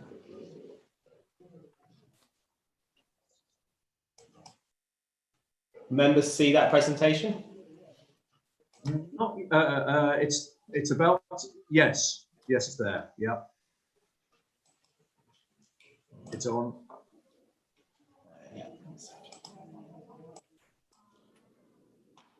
So, yeah, one moment, let me just move things around. So there we are. So 21 Kendall Court, to give some site context, this is the application site here, edged in red. This is the applicant's land, and third-party land here continue to be edged in red. Andrew, did you want to come in and put some comments forward at the start of this? Yes, I can do. Thank you, Cox. I'm sorry, yes, I beg your pardon. I omitted to mention that Mr. Pegram wants to come in as well on this one. That's fine. That's why it was just really to clarify some procedural issues that may be raised or have been raised already in representations and late representations. A couple of points, Chairman. There's been some concern that some plans were uploaded on, I think, 29th or 30th of March, which have not been subject to further consultation. Those plans actually proposed relatively minor alterations, and Mr. Cox can probably point these out as we go through. But effectively, the way that the bin store had been designed would have meant shuffling the bins around to get them out because the doors obstructed the free removal of the bins. So the bin store doors have just been rearranged. There's also the provision of a raised curb alongside the parking space, which again is designed to prevent bins careering into the cars. And the other aspect is there's been clarification over the species to be included in the hedge that would be planted along the northern boundary. So clearly they are minor alterations, Chairman. There is no requirement for us to carry out a further consultation when we receive revised plans. It's at our discretion, and given those minor changes, we didn't feel that that was a necessary requirement. There's also an issue raised over the service of ownership certificates and notification. You will see, and again, Mr. Cox can point this out as he goes through the presentation, the area edged red includes Kendall Court itself, i.e. the road that links back to the public highway. So Kendall Court is a private road. Legislation requires that the site should link back to a public highway, and that's why the road has been included. There was some concern that notice had not been served on the freeholders of that road. Mr. Cox and myself have carried out investigations over the last 2 days. We are satisfied, Chairman, that the applicant's agent has used best endeavours to ensure that the notice was served. Whether it was received, i.e. whether it was lost in the post or sat in someone's in tray, is clearly outside of the control of the applicant and the local authority. ultimately, the issue of the private road and access over it is a private matter which the developer would have to address with the owners of the road. I think that just covers the points, Chairman. It's just really to obviously focus members' attention on the planning merits rather than some of the procedural issues or legal issues which sit outside of the planning consideration. Thank you. Yes, thank you, Mr. President. That is helpful because members were contacted by interested parties, members of the public with those points. And so I think that has clarified the situation. Thank you. So back to Mr. Cox. Thank you, Andrew. Thanks, Chairman. So, yes, as Chairman suggests, the development before us is for the demolition of the existing bungalow known as 21 Kendall Courts and the erection of 7 dwellings with associated parking. Here is the site plan, which defines the application site. And as Andrew points out, Kendall Court itself is a private drive. The extent of the public highway stops here at Radcliffe Road. To provide members a bit more of a site context, the site backs onto the canal here, the canal, and is to get out towards the east here. Is getting more towards the countryside, towards Gampston. This is the Radcliffe Road, looking at the site's access here on your left, just to the side of this conifer. In a bit more detail here, and again, you can see the in and the out areas.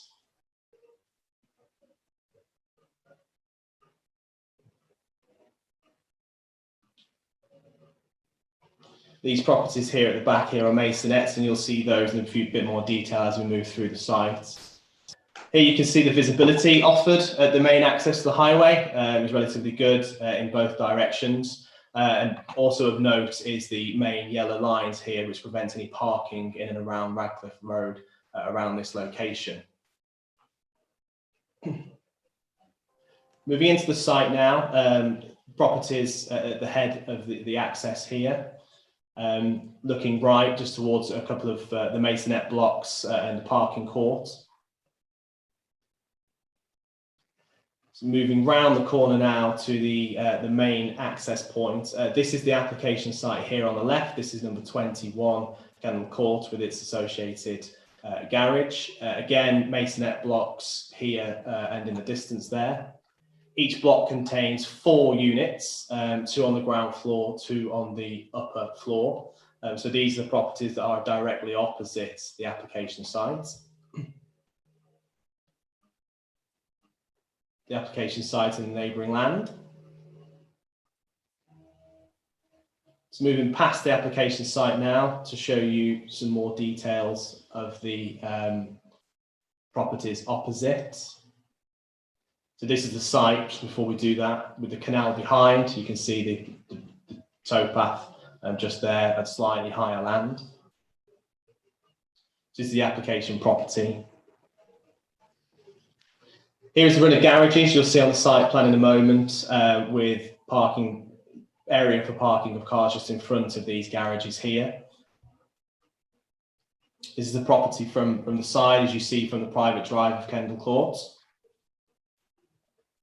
And this is the piece of land towards the easternmost extremity of the site, which is the garden of the existing property.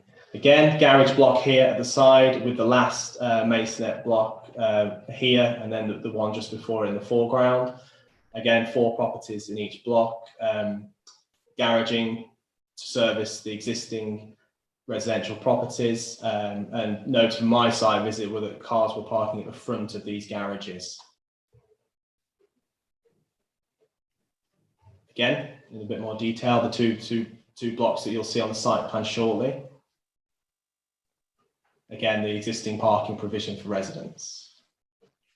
So this is looking back the other way down Kendall Court with the access out onto Radcliffe Road around here. Application site here on your right-hand side. Existing properties here on your left with garage forecourts. From the other side of the site now to the canal towpath. So this is the canal towpath that runs along the northern extremity of the site. So walking along the canal towpath, you'll see the application site here on your right-hand side coming into view. you'll see the hedgerow fairly substantial at this point, but as we get closer to the application site, starts to feel a bit more gappy with gaps appearing. Application bungalow here, existing garden area, two blocks of masonets in the background there.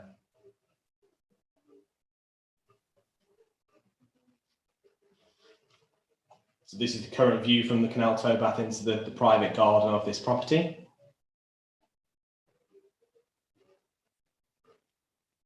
Looking the other way now, back towards the application site with the canal on the right-hand side and the masonettes here in the background.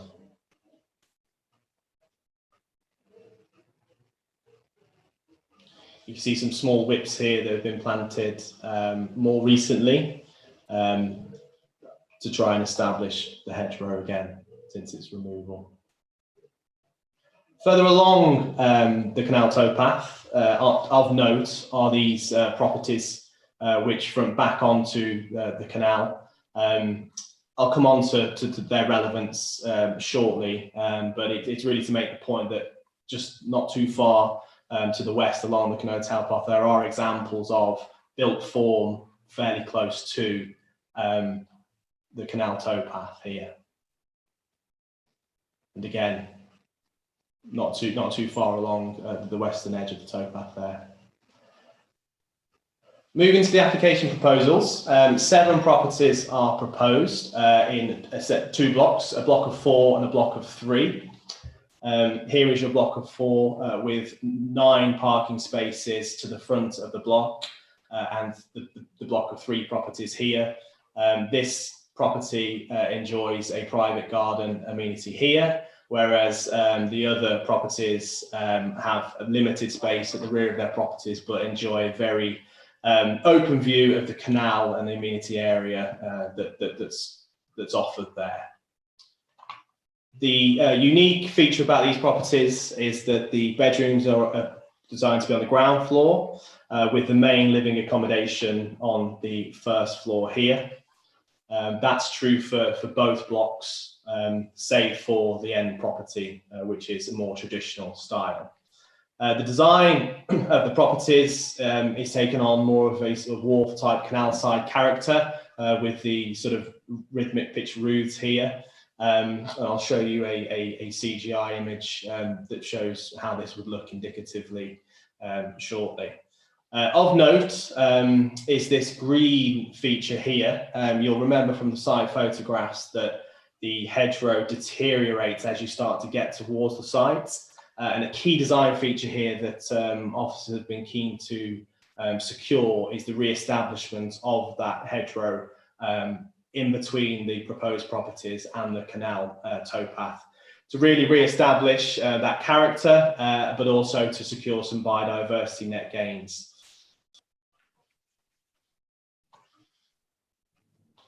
So there, for more of a flat street scene from Kendall Court.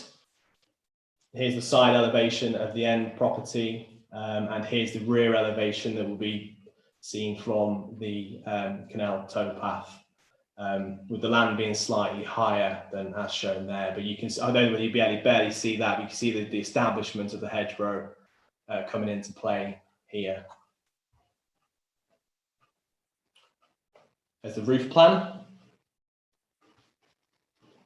This plan is quite good and it shows that the proximity of the residential properties to the existing masonette blocks.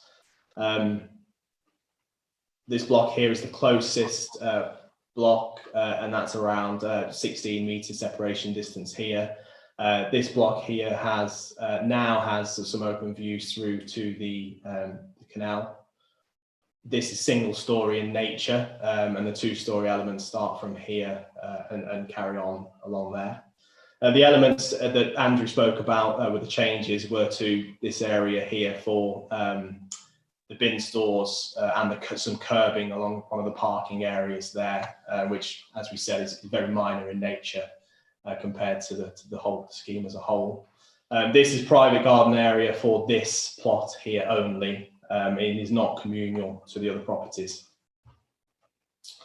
As is suggested here, is a CGI, so this is indicative, it's not to scale, but gives you an indication of how this development might look from within Kendall Court. A thing of note is the finished floor levels of the properties have had to be raised fairly significantly in order to make them safe in significant flood events. And that is part of the flood mitigation as this site as a whole sits within flood zones 2 and 3. And here from the canal side, with the establishment of the hedgerow and the properties, as you look, here's Kendall Court, here's those garage forecourts that I showed in the photographs. This is an existing block of masonettes, as are those two here. So you can see the properties and their relationship to the canal with the establishment of a hedgerow, which, like I've said, will be secured through conditions.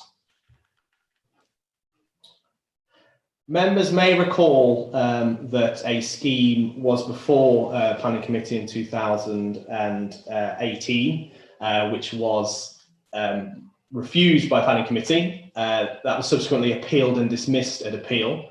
Just to provide some context of how far the design has come from that previous scheme, here is the scheme here at the top. It was a flatted development of 3 stories with a fairly high eaves height.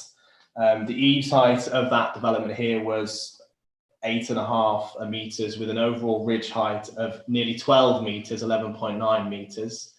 Whereas the proposal before you today has an overall ridge height of 8.7 meters with an eaves height of 6 meters.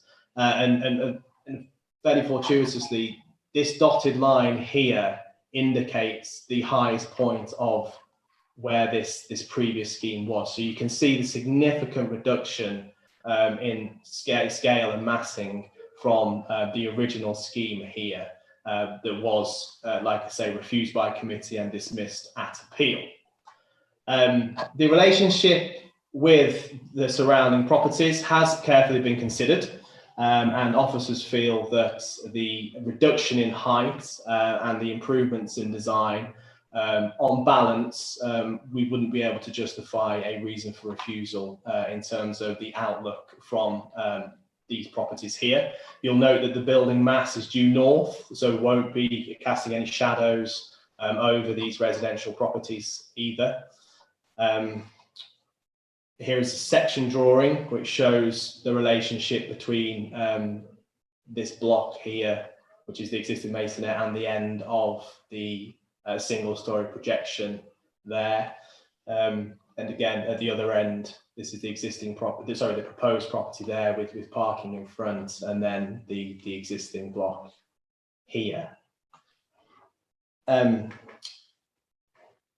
a parking perspective, like I said in my introduction, there are 9 spaces proposed to serve the 7 properties that will be created. Having reviewed the previous refusal and the inspector's dismissal, parking and access was not a reason given previously for refusal, and neither was it a reason for the other refuse scheme that was refused last year under delegated powers. The 2 reasons for refusal on the original permission, original refusal notice from committee back in 2018 were for the impact upon the residential properties and the general amenity of the area and the canal, due to its scale, height and massing, which officers would argue has been significantly reduced to a level which is now considered to be acceptable. Concerns have been raised about building so close to the asset that is the canal, and quite rightly so. The Canal and Rivers Authority Trust, have raised this as a potential issue and have requested that that methodology is tightly controlled. You'll see from condition 5 in the recommendation, Chairman, that officers have recommended a condition which secures the construction method statement, which we will consult Canal and Rivers Trust of submission to ensure that the construction of these properties does not physically compromise the integrity of the canal or the towpath that's there. The recommendation before you, Chairman, is to approve this application, subject to the conditions within the report. There are only 7 residential properties here, so there are no planning obligations which are to be sought either. Thanks, Chairman. Thank you, Mr. Cox. We have 2 speakers on this item, and the one from a member of the public and the ward councillor. And I should have pointed out a moment ago that one of the ward councillors is Councillor Golan, so she's stood down from the committee for this item, but she will be speaking to us in a moment. But our first speaker is Mr. Newton, Robert Newton, who I think is hopefully with us. Yes, I'm here. Yeah. We're just going to take the thing off the screen, and then we'll be able to see you hopefully. Yeah. There we go. Right, there you are. Yes, I see you. Yeah. So you have up to 5 minutes to address the committee, and if you're still speaking at 5 minutes, we'll just have to tell you that time's up. So as soon as you're ready. Okay, thank you.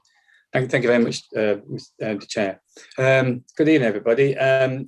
Applying the same criteria that the inspector used in 2018, the effect of the living conditions on Kendall Court residents and the effect of the character and appearance of the area, the design, scale and appearance of this latest proposal would again cause harm. The size, massing and scale of the proposed development is only marginally smaller than the previous declined application, which the inspector commented would harm the character and appearance of the area and as such would conflict with the MPPF. The design, scale and appearance of the development would have an undue overbearing impact that would be detrimental to the residential amenity of Kendall Court. It is out of keeping with the area, detracting from the existing tranquil character and landscape adjacent to the Grantham Canal. The design has two-storey blocks of buildings extending over 55 metres, making it a prominent feature further heightened by a raised ground floor level to overcome potential flooding. The committee report also comments that the development would be visible for some distance from along the canal on either side of the site, changing the character of this section of the canal. The committee report seeks to justify the development in relation to other properties within the location. These same properties were observed by the inspector, who dismissed them on a number of points, commenting that they had reduced impact, distinguishing them from a dominating presence. These properties should therefore not be taken into further consideration as they do not benefit from a canal outlook. The extent of the applicant's site does not include the whole of Kendall Court cul-de-sac. The landowners of Kendall Court are currently in dispute over access to the site. The site is on a high-risk floodplain and falls under the more vulnerable category in terms of flood risk. The Environment Agency highlight flooding issues due to the site located in a floodplain. Seeking to raise the foundation and ground floor level of the development to overcome flooding has added to an overbearing mass and scale of the development.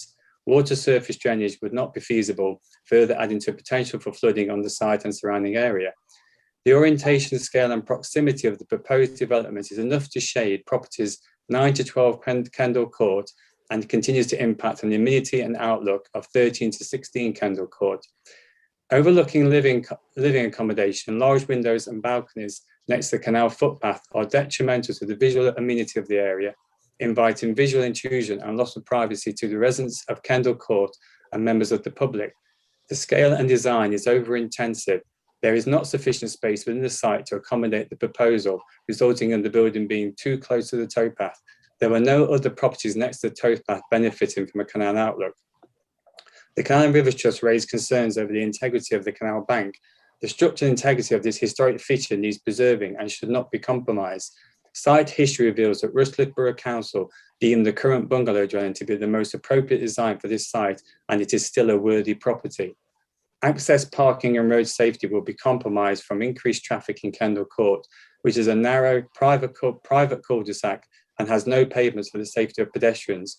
Currently, the safe manoeuvre of vehicles is challenging. With the positioning of buildings and parking spaces as planned, there will be a minimal amount of turning and circulation space. There is inadequate parking provision. Occupancy suggests 14 residents with only 9 car parking spaces, one of which is located within close proximity to the bin storage area. The predicted number of vehicles plus visitor parking will inevitably overflow and create further unsafe on-street parking. Access to and from Kendall Court is off an extremely busy main artery road into Nottingham. The significant increase in vehicles would impact upon rush hour traffic congestion and could potentially cause an accident black spot. Noise pollution and disturbance are inevitable outcomes from this multi-occupancy development. There will be impact upon residents and members of the public having their immunity impaired and safety compromised. Biodiversity of the canal will be damaged by the scale and height of the development, creating shade over the canal and increased loss of habitat for wildlife, as confirmed by the Nottingham Wildlife Trust. A new hedgerow has since been replanted by local volunteers in collaboration with the Canal and River Trust and will need space and time to thrive. As no garden space is provided for 6 other dwellings, noisy, intrusive living accommodation and balconies will impact upon leisure activity of members of the public in this currently peaceful haven afforded by the local wildlife site. Therefore, in applying the same criteria the inspector took in identifying harm to the character and appearance of the area and the living conditions to the occupants of Kendall Court, it would be an injustice for Rushcliffe Borough Council to permit this development. Thank you very much.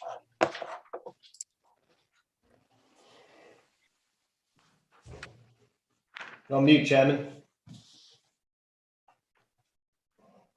Sorry, I think I just muted myself accidentally. Sorry about that. Yes, thank you, Mr. Newson. That was well within 5 minutes and clear, and a lot of points there. Our next speaker on this is one of the local ward members, Councillor Golan, please. My slides, please. Thank you.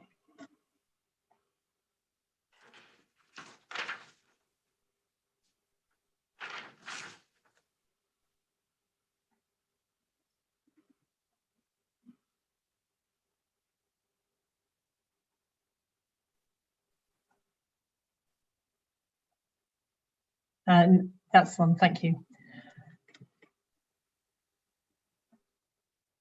Thank you.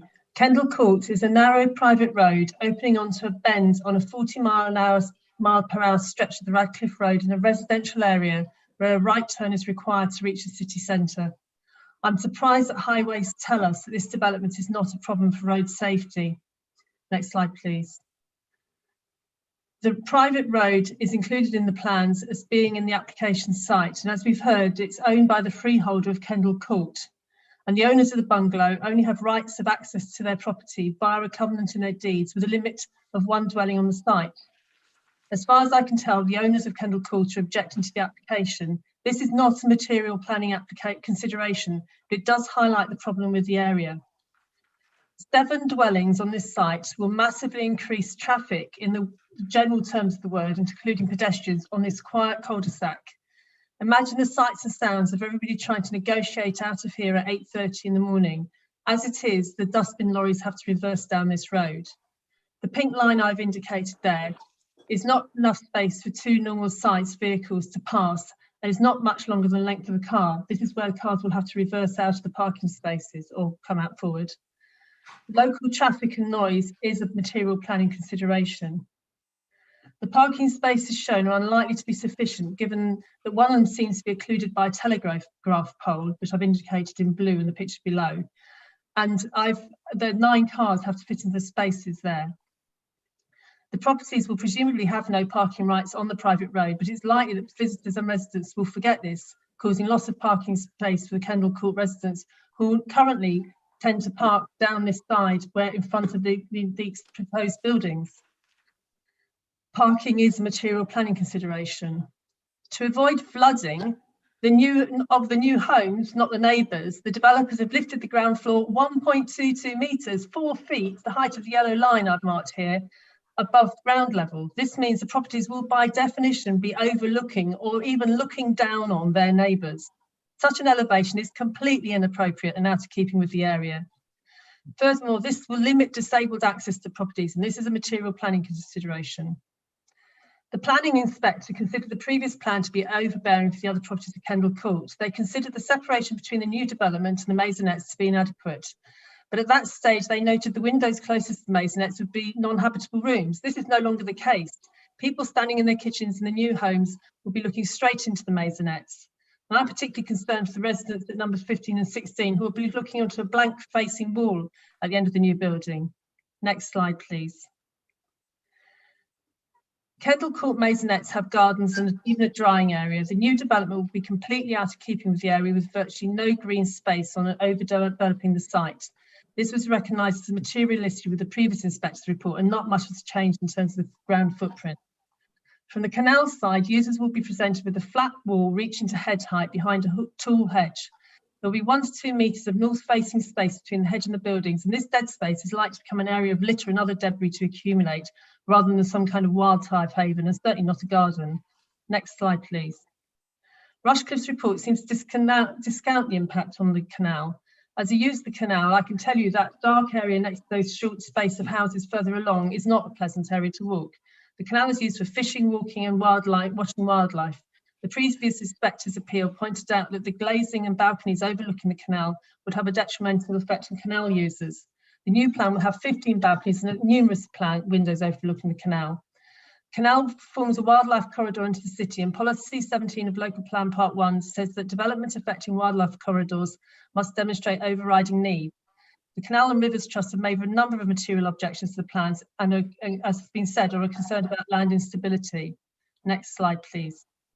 Policy 8 of local plan part 1 says any development over 5 properties in West Bridgford should provide 30% affordable housing. This does not provide any affordable housing, and the previous inspector considered this a material issue. I want sustainable development of brownfield sites within the conurbation. However, as the planning inspector said, the number of planned dwellings does not provide sufficient sustainable development to outweigh the problems caused by to 25 residents of households of Kendall Court and the whole community of West Bridgford. The proposal runs counter to a number of Rushcliffe's planning policies and is unsuitable in the location in so many ways.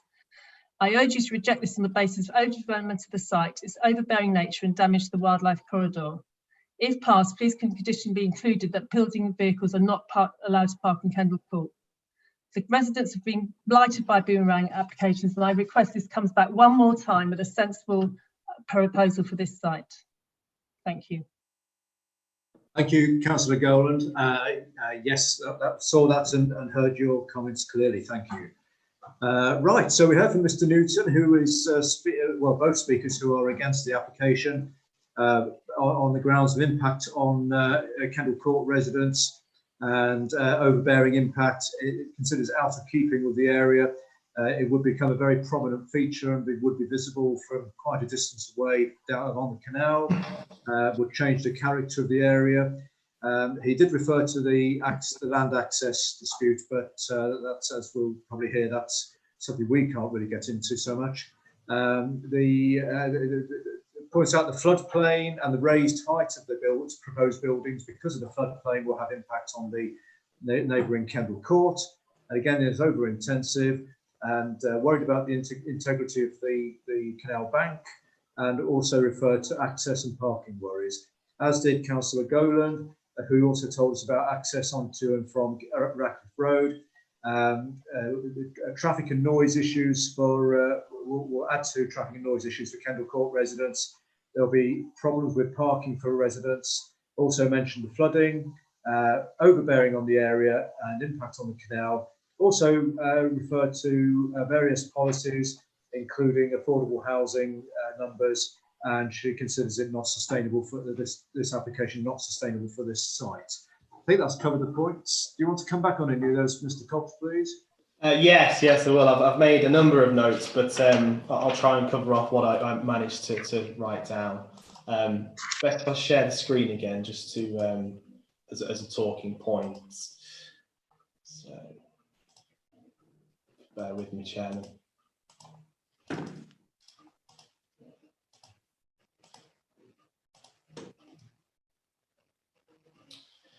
So yeah, here's the block plan. Okay, all members see this.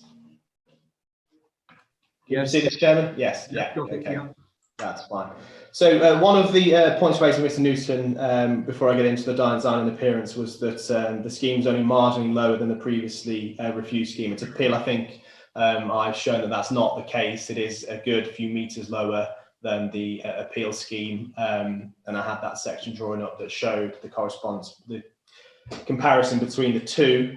In terms of the treatment and the impact on the canal, both Mr. Newton and Councillor Gowland made some comments around that.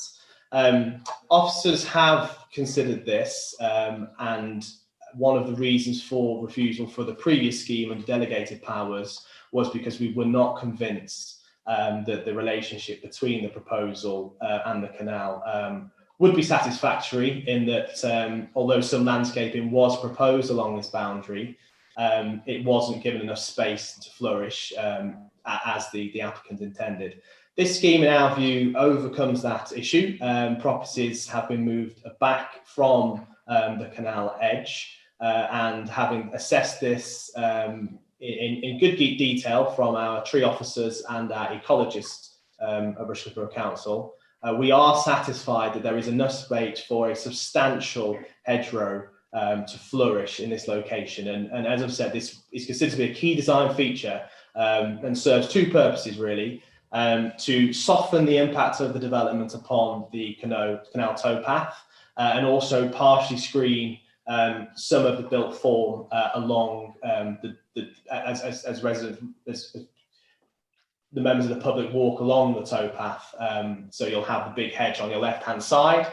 They are proposed to be heavy standards from the outset, so there won't be a delay in the shrubs establishing. They'll be secured to be installed as heavy standards, so you'll have that element of amenity right from the outset of the development, and that hedgerow will be protected for a number of years through our landscaping condition.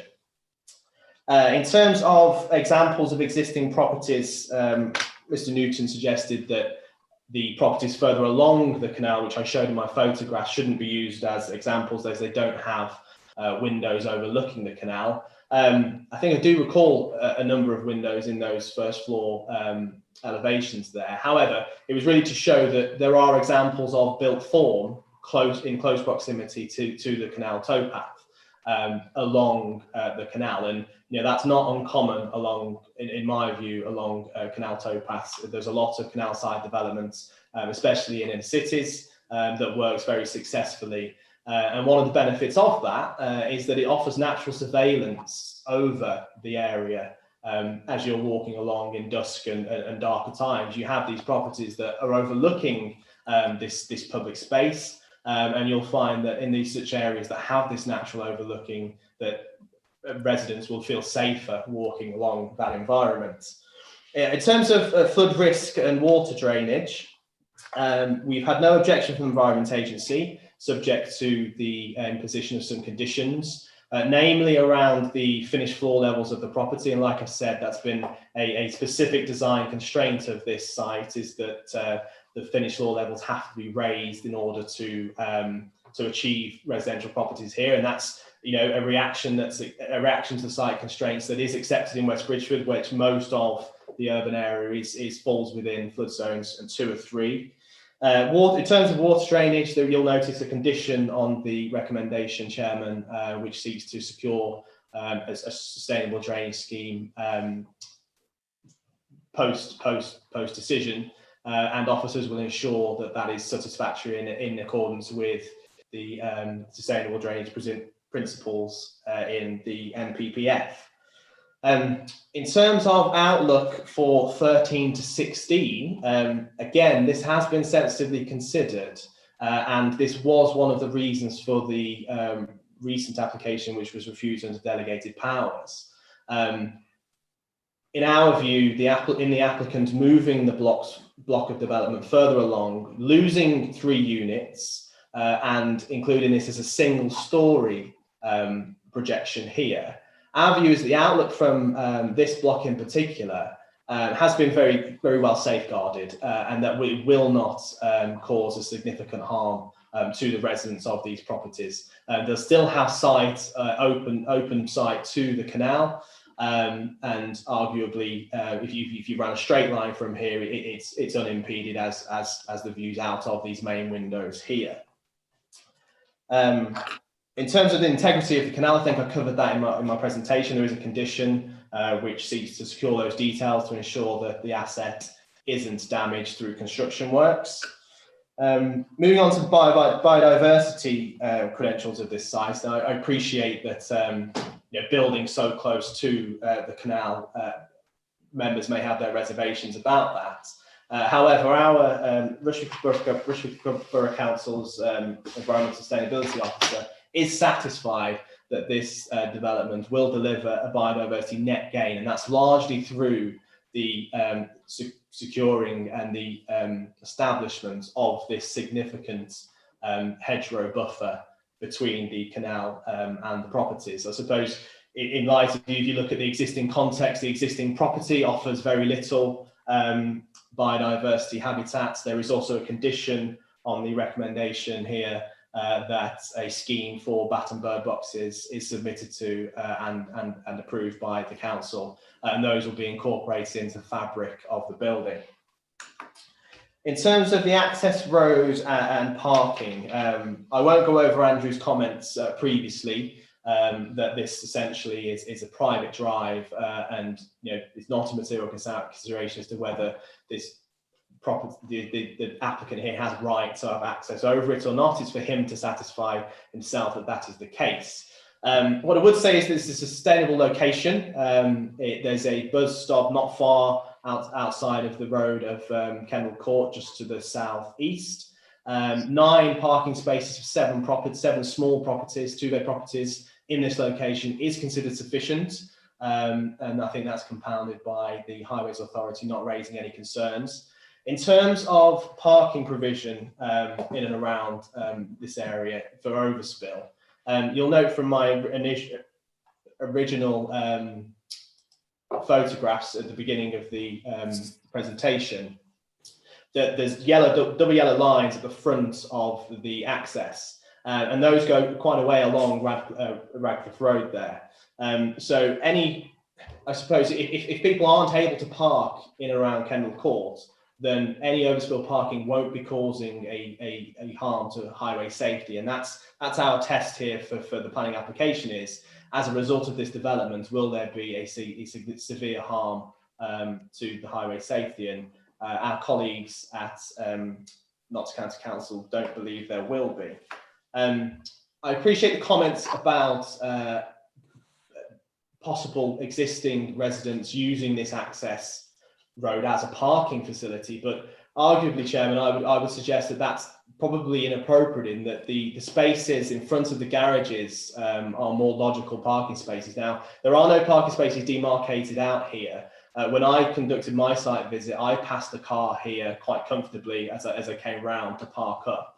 And I would argue that if residents are parking in along this location, that's not necessarily how this development would have been laid out originally. And as I say, this isn't a marked area for parking if that is taking place. Moving on to some of Councillor Gowland's comments.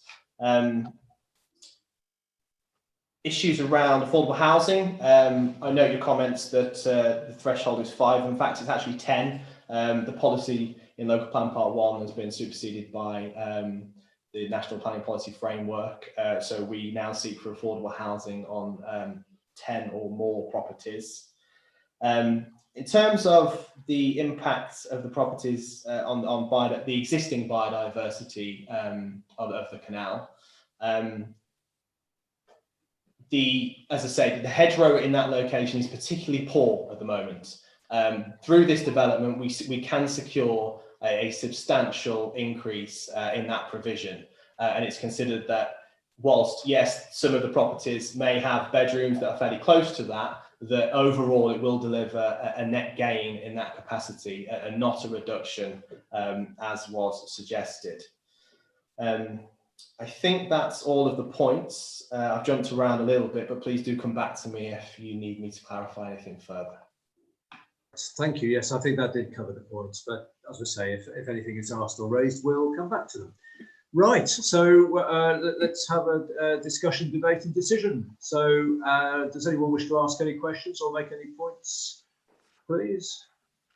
I mean, because it has got quite a lot of history, this application, but Councillor Murray, please. Hello, could I just say that the hedgerow was in a good state, but actually the applicants pulled it out when they first started developing the site, and the Canal and Rivers Trust have now replanted it, but it wasn't deteriorated at all.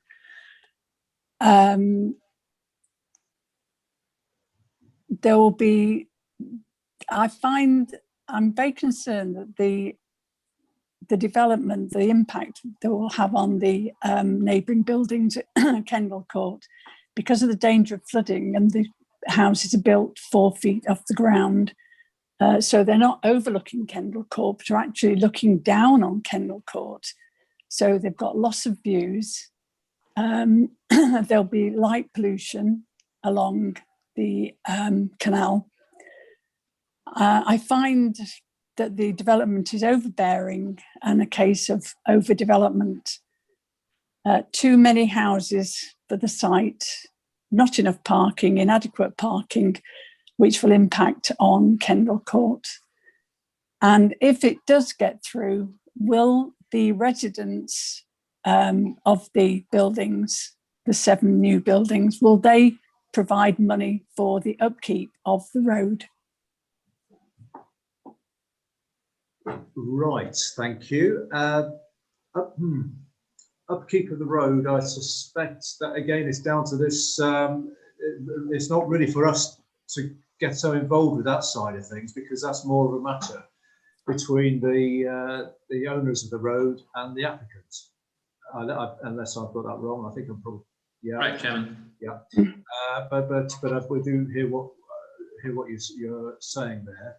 Do you want to come back on the other points there, Mr. Cox? Just briefly, Chairman.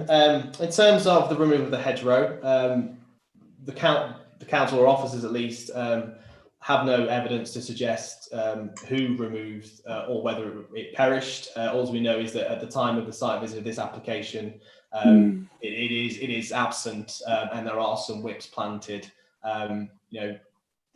We're absent of the facts as to how that happened or how we got to that situation. In terms of the height of the properties, just a note on that point. You'll note from the report that the heights of the proposed properties, even with the raised platform, are comparable in height to the properties of the existing masonettes.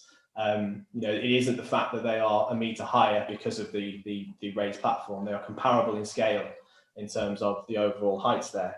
And you're correct on the point about money to upkeep of the road. That'll be a civil matter between the developer and the landowner.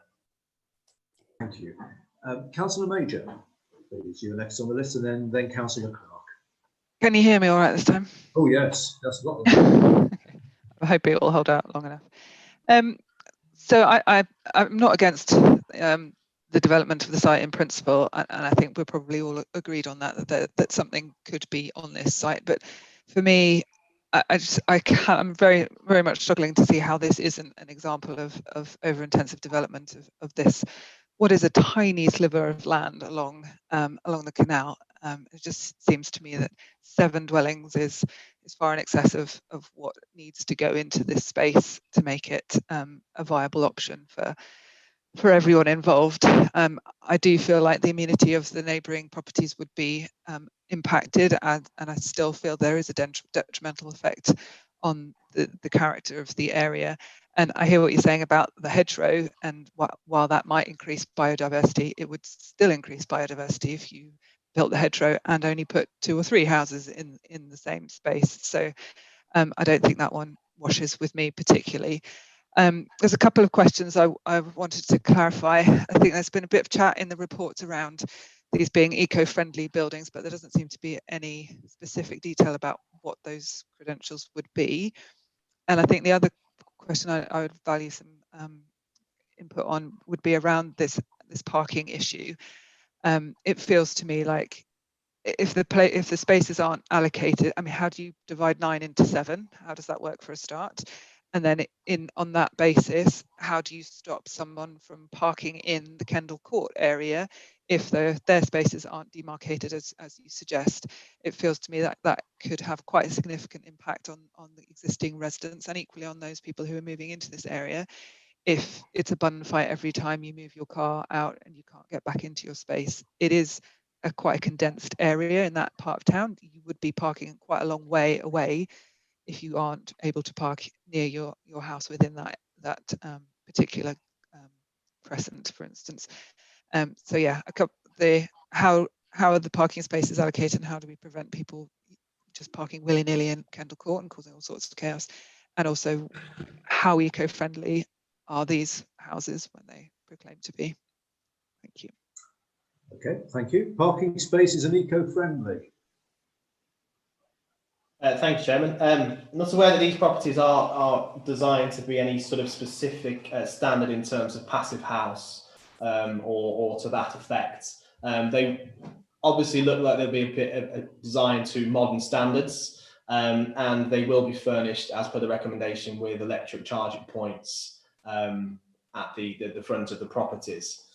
In terms of the parking spaces, obviously a 9 it doesn't go into 7. There will be an over provision, and generally that will be for the developer to decide which plots have that, or whether those 2 extra spaces are floating visitor spaces.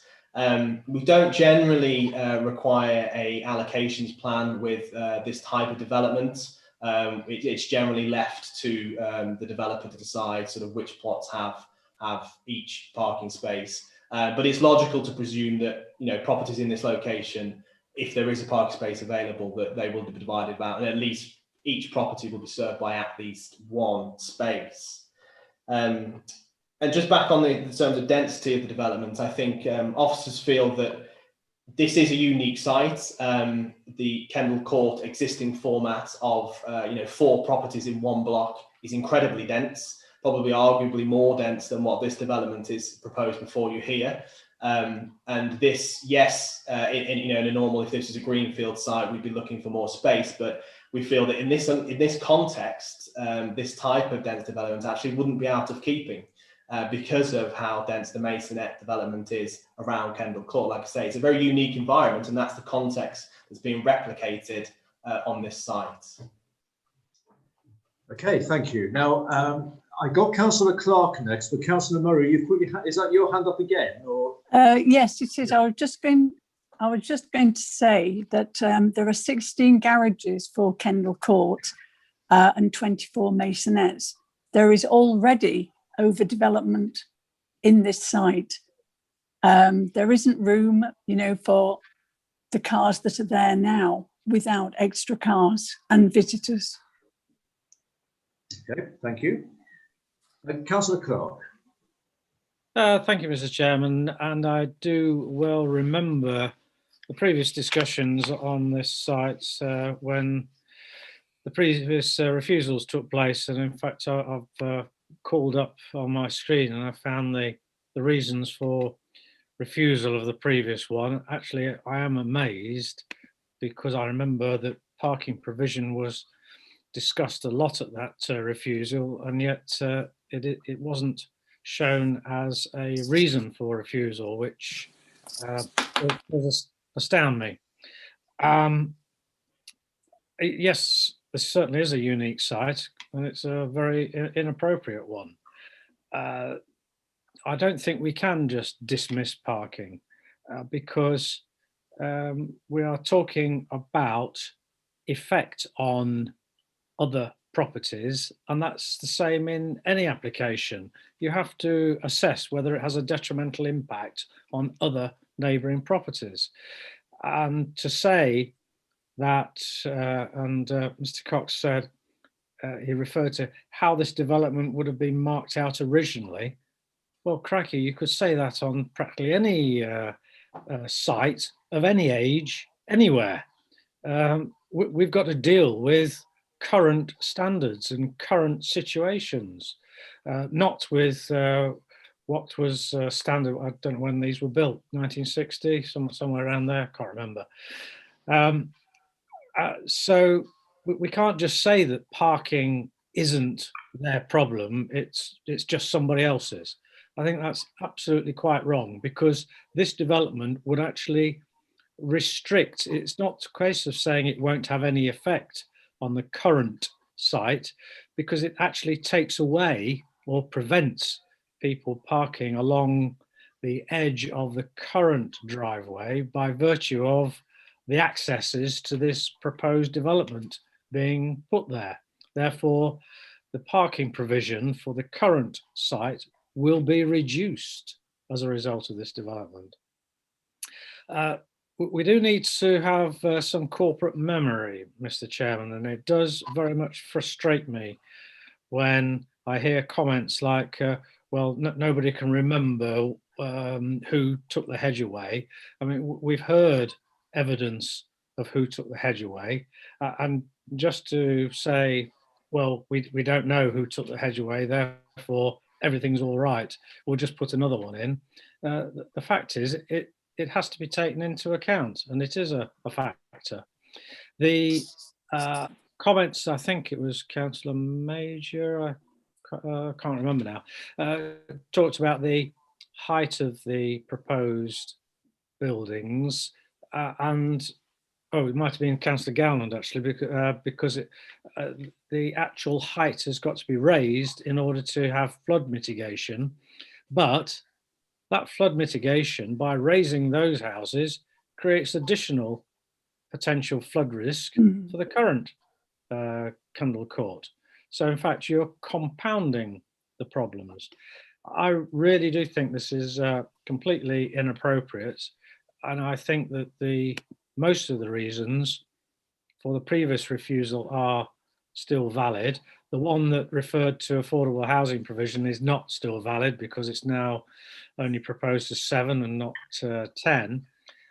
But I don't see any reason why we shouldn't add in a reason being there's an inadequate, it would result in a detrimental effect of parking provision for the current sites and therefore inadequate parking provision for the current site. I think this development will be overbearing, as other people have already said, because the building by its nature of flood mitigation will be higher and therefore more imposing on the current site. So I am not at all in favour of this proposal, Mr. Chairman.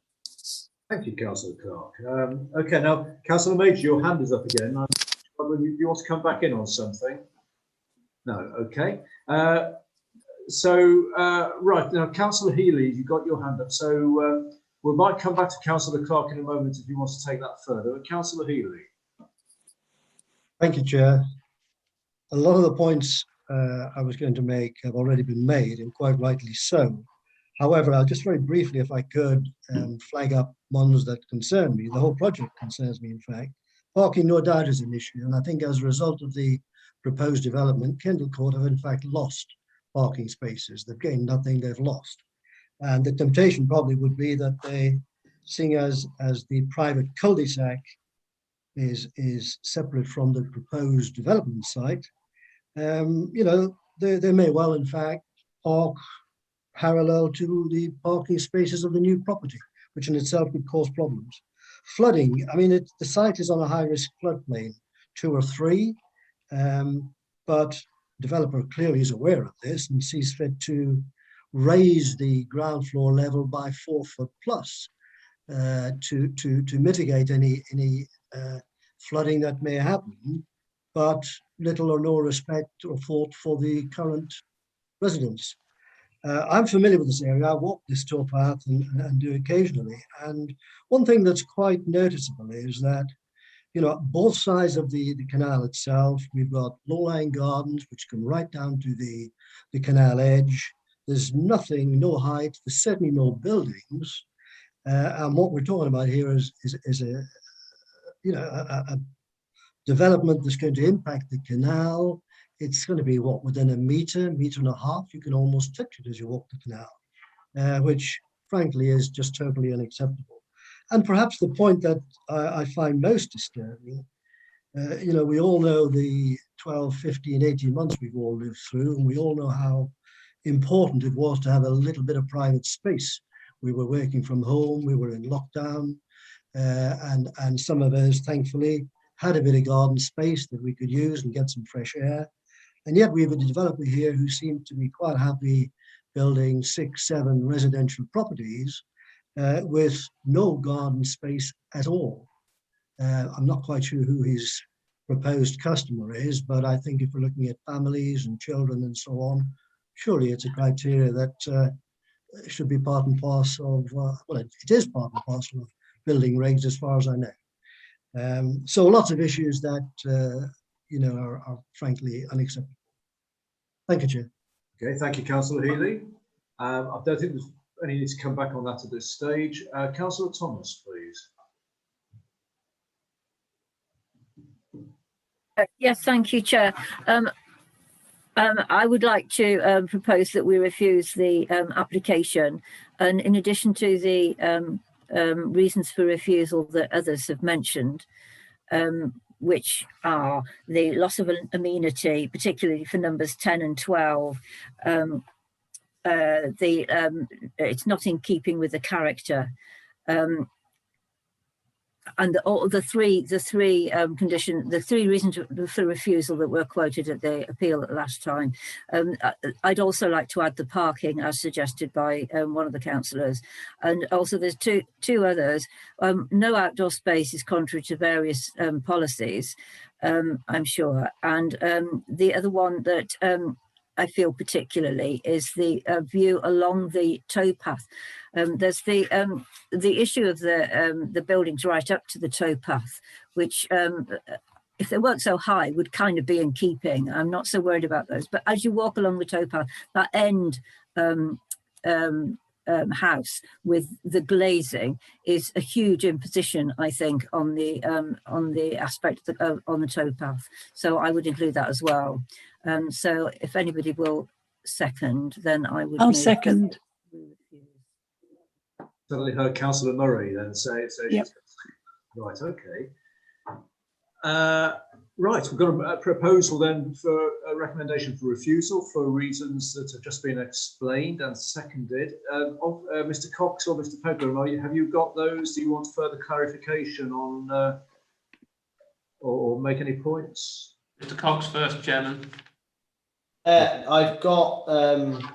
Sorry, was there some points you wanted to come back on there? I think I'd covered most of the points. No, it's no need to come back. I think we've got a recommendation has been moved and seconded now, and I just really wanted to check if you got the reasons down that the mover and the seconder were. Okay, so I've got the loss of amenity to 10 and 10 to 12 for Kendall Court. Not in character and keeping with the built form in the area, parking provision, lack of outdoor space to the residential properties, and the view along the towpath because of the glazed porch and that interaction there. Did you have any others, Andrew? No, I think those were the points that were made. But Councillor Clark is indicating to come back. I suspect. Well, Chairman, I don't know whether Mr. Pegram wants to say anything. I was just going to say that the first reason for refusal of last time, it talks about the due to the proposed scale and siting of the development would have significant oppressive and overbearing impact upon the Kendall Court street scene and the environment along the Grantham Canal towpath, and it quotes the policies of designing and enhancing local identity within our policies, and talks about that development should not lead to an over-intensive form of development or be overbearing in relation to neighbouring properties. The second reason talks about height and position within the site, detrimental effect on the outlook of the occupiers of neighbouring dwellings, severely harming their amenity, and I think that it should include the point about lack of open space now, because we do, as was mentioned earlier, we need to be talking about health and well-being, and outside space needs to be taken into account. And the point about parking was that the development will result in a detrimental loss of parking provision for the current residents of Kendall Court. The only other reason for refusal previously referred to the biodiversity and replenishing the harm caused to the Grantham Canal in infrastructure asset.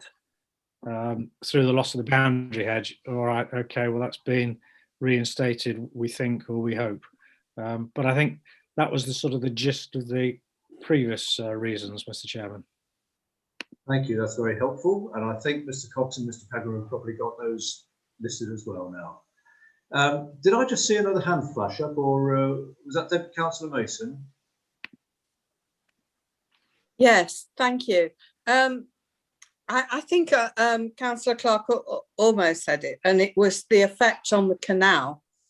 And it is facing north, so the sun will be coming from the south. So there will be considerable shadowing during the day and in the sun and everything else on the canal, and affect the amenity and pleasure of walking. But whether that is a planning consideration, I don't know. I'm not sure whether it is. I'm sure we'll get some clarification on that, Mr. Cox or Mr. Pegram. Well, yes, it would be if it was substantial and permanent, but I think you know, the shadow would move around the canal, and obviously the shadow will only be cast in very sunny environments as well. So I'm not confident that would be significant enough. Sorry, Councillor Mason. Councillor Mason. Yes, I do agree, but actually it does face south quite considerably. So I would have thought that would affect the canal, but obviously not if you think that there wouldn't be a shadow for most of the day. I certainly know the front of my house faces north, and I very rarely get sunlight actually coming in the front of the house, in fact hardly ever, and so I thought that the canal would be the same. Sorry, Councillor Mason. I think the point there would be the residential amenity is more sensitive than the amenity of a towpath to the canal. So if there was casting a shadow over your private garden area, then yes, we would obviously have a significant issue with that. But I don't believe that there would be significant harm caused to the canal environment just because a shadow was cast for this very limited period along the limited stretch along the canal. The birds probably won't mind then. Well, we hope not. Right, but we've got quite a lot of. I mean, we've had the proposal, recommendation moved and seconded with a considerable list of reasons as to why that proposal has been made. So I'm not sure whether it'd make that much difference if we did add that point on. I suspect not, but unless you're feeling very precious about it. No, okay. Right, do we need to go any further with this, or shall we go to a decision? Is anyone else wishing to speak? I think not. We've had a good discussion, a sensible discussion on this item. So we've got the recommendation not as per the report, but as we've discussed. Mrs. Sells, please. Thank you, Chair. Can I just check Mr. Pegram's happy with what he's had so far?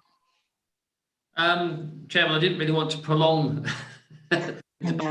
longer. I mean, the only I've got down from Councillor Thomas, who made the motion, loss of amenity for 10 and 12, and I guess I think Councillor Clark possibly clarified this, but it would be helpful for the person who made the motion just to clarify what that loss of amenity is. Firstly, on that point. It's the proximity and the overbearing nature of the building opposite. Loss of aspect, loss of view, and overlooking into living rooms. Loss of view is not a planning consideration. Okay, well, the inspector did express some concern about loss of outlook to the maisonettes opposite. Obviously, Mr. Cox did explain how we as officers believe that that's been addressed in this current proposal, but clearly that's one for members' discretion. Parking hasn't been raised as a concern by the Highway Authority, and I don't believe Mr. Cox will give a nod that parking was a concern raised by the inspector in dealing with the previous appeal. That's one, Chairman, that might present some difficulties for your officers in defending. Councillor Thomas also referred to including the previous reasons for refusal, and I'm assuming that's the ones from the dismissed at appeal. Yeah. Okay. 18th of December 2020. The one last year. Sorry, yeah. Lost the date now. Where's it gone? Yeah, I think. Yeah, 18th of December 2020. Okay, Mr. Cox may be a little bit more familiar. I haven't got that one. I've got the previous one on my screen at the moment. Yes, yeah, I recall those reasons for refusal. They do go a bit beyond the reasons originally moved, though. So, is it the intention to include those as well in the motion, or just the original reasons? I'm happy to include the reasons suggested by Councillor Clark. Right. Okay, Chairman. Thank you. Got those? Right. Thank you.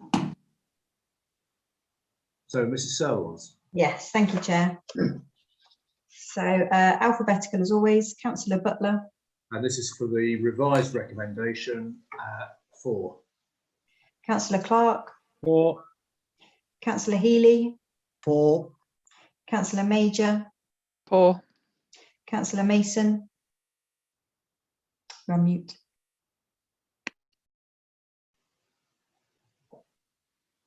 Sorry, 4. Thank you. Councillor Murray. 4. Councillor Purdue-Horan. 4. Councillor Stockwood. 4. Councillor Thomas. 4. And Councillor Birdie. 4. Thank you all. That's 10-4, so the motion carries. Right, so that means permission is refused for the application for us. Right, thank you, ladies and gentlemen. Another long debate. Now, it's 9:15. Would people like to have a little comfort break for about 5 minutes, stretch your legs, get a cup of tea? Yes. I think it's probably essential.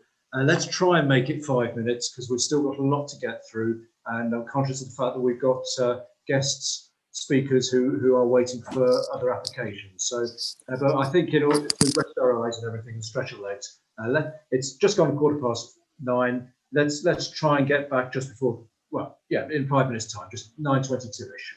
Okay? Thanks.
Just the two of us, Andrew.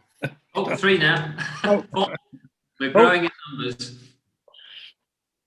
Setting a trend.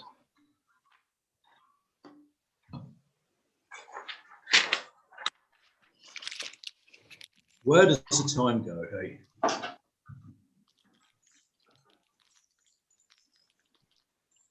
Is it, Mr. Chairman, is it 10 or 10:30, the cut-off? It's 10, well, 10 is 10, but we can extend to 10:30. All right, yeah, well, I think we will be doing, won't we? I suspect so. Well, we've got important things on the agenda. They've got to be discussed. Sorry, I can't unblind myself, whatever, make my screen visible because I was muted or whatever, visibly muted by the host. If the host could unmute me, thank you. Same here. Same with me, Chairman. I can't restart my video. Councillor Verdi, you should have a message now that asks you to start your video. Yes. Okay. Thank you. You got it. And what's who was the other councillor? Was it Councillor Goran? Oh, I can see Councillor Goran. I'm sorted now. Thanks. That's cool.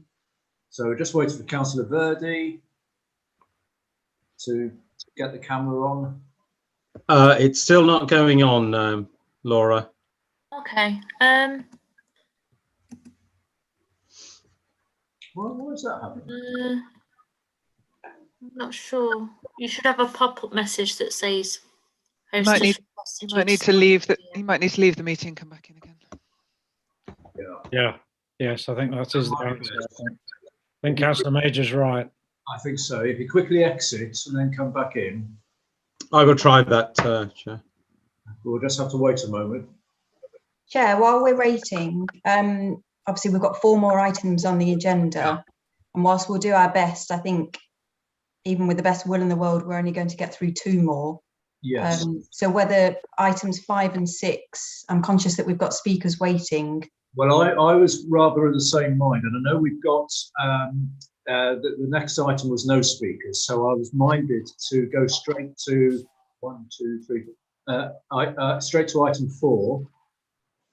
Gotem. Yes, yeah, good idea. Because we have speakers on that item. And if we get through that one, then go into the next one with speakers, which is the Ruddington one. But we have to be very strict on timing, don't we? Because yes, yeah. The meeting has to finish at 10, but we can, if the committee agrees, go to 10:30.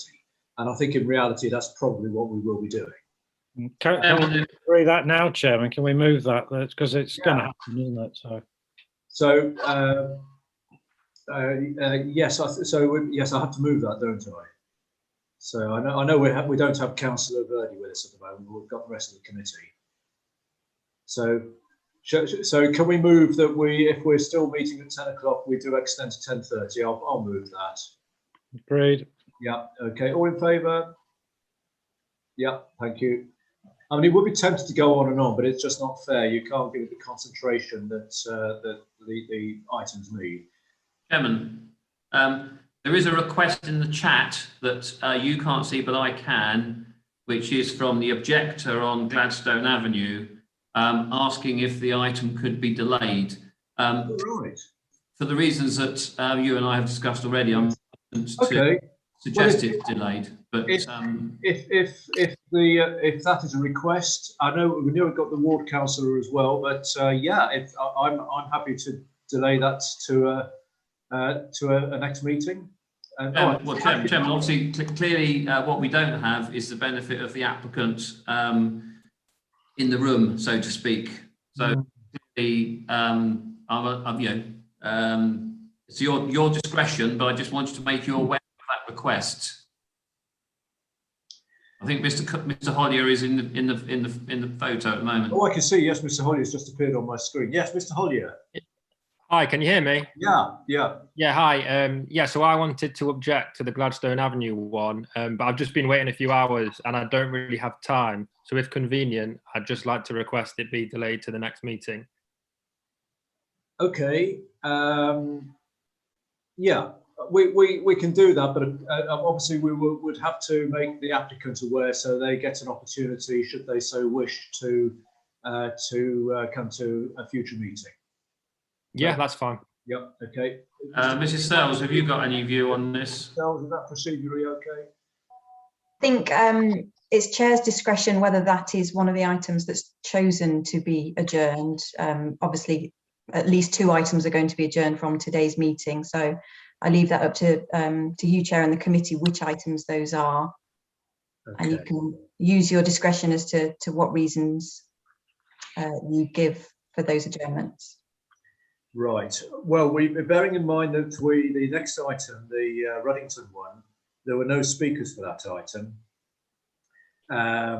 The Gotem one we've just heard about. The other 2 items is Manor Park, Ruddington, and Main Street, East Leek, where we have got speakers on both items. So, right, I think then it would make sense, unless anyone vehemently disagrees, to go to the Manor Park one. And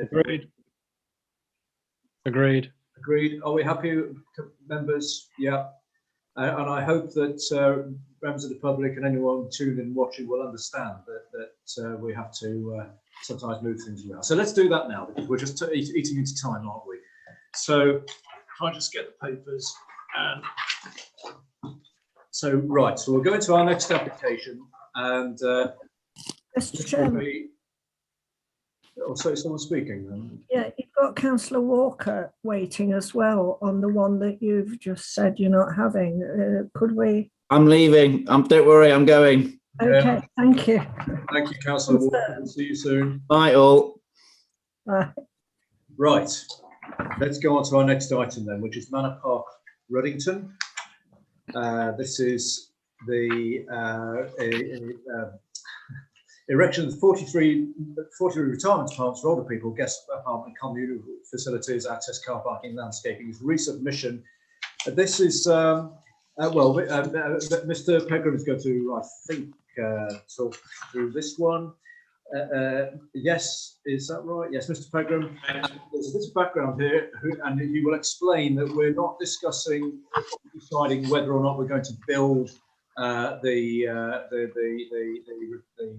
building, because that's already been decided. This is in effect an amendment to an existing permission. So, Mr. Pegram, please. Thank you, Chairman. Yes, as you say, the permission has already been granted on this site for a development of 43 apartments. Clearly, we are reconsidering the whole thing afresh, but I will talk members through what the relatively minor changes to that scheme are. So this is the application site in question, outlined in red. Manor Park, as members will probably be aware of, is a private road back to the public highway. Excuse me, Chairman, the television in here is just about to go off. Bear with me. Oh, it's stopped. Right. I thought I was going to lose the presentation. Sorry, Chairman. Yes, so Manor Park is a private road. You have got served off that private road to the east, to the west over here, the primary school. So obviously that does carry not just the traffic for the residents, but also the school.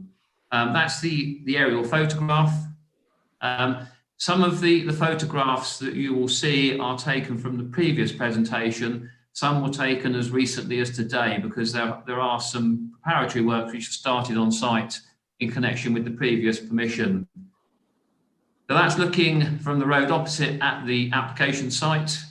There's a residential property which sits at road level here, and you'll see that the site is at a slightly higher level to the rear of that property. That's again looking across at the application site frontage here. And again, just various shots at different angles across the application site frontage. Some trees have been removed, Chairman, but those were authorised to be removed as part of the previous planning permission. That's again looking back at the site from the opposite direction with the application site behind this wall.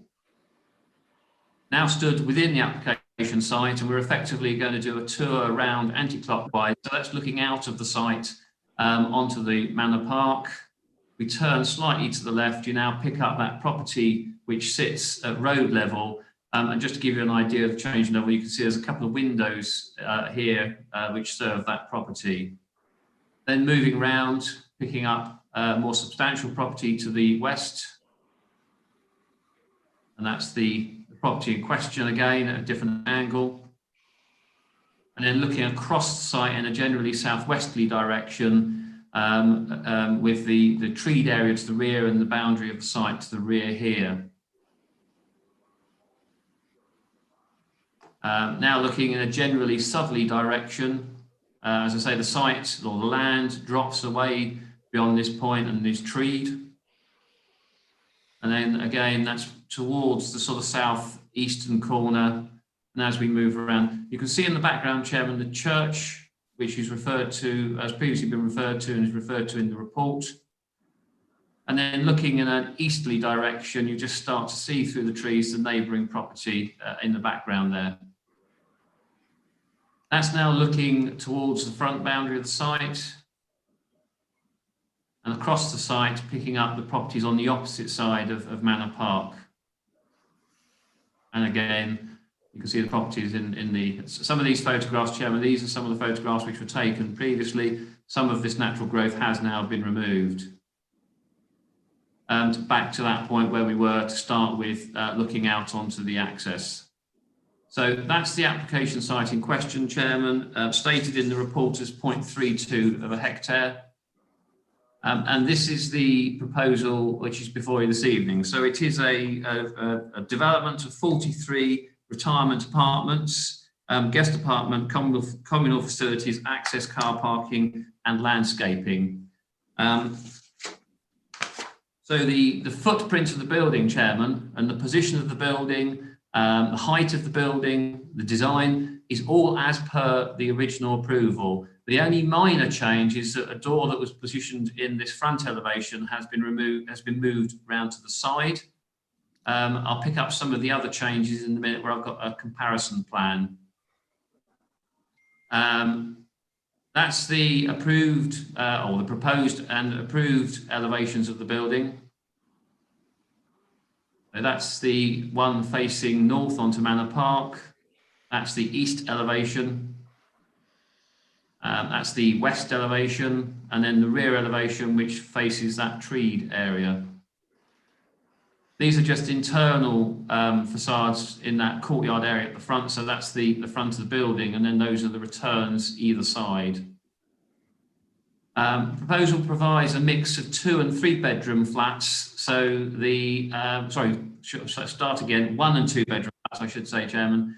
The yellow ones are the 2 bedroom apartments, and the salmon pinky colour are the 1 bedroom units. That's the first floor and the second floor. Excuse me, Chairman, the monitor has just gone off. Bear with me.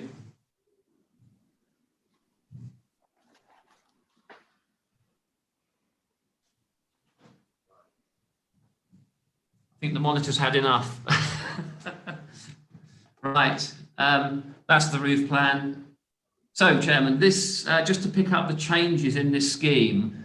This was the approved layout on the previously permitted application. You can see the trees which are to be removed are coloured in red. There is some changes as part of the proposal to the landscaping, but effectively that was the layout of the parking to provide 21 parking spaces. There was a electrical transformer building at the front here. There was a buggy park proposed in that location, and then a ground source heat pump plant building in that location.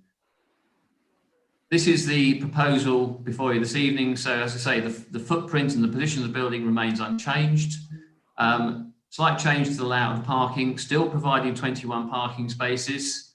The ground source heat pump building goes, and that becomes the buggy park. The transformer building moves back into where the buggy park would have been. And as I say, just a general layout and changes to the landscaping. So that is effectively the extent of those changes on the application. The other aspect, Chairman, that was sort of the subject of this application was they submitted a viability appraisal to effectively challenge the contributions that were required. So there was previously a requirement for a financial contribution of £226,700. They submitted a viability appraisal to seek to demonstrate that the scheme was unable to make that contribution.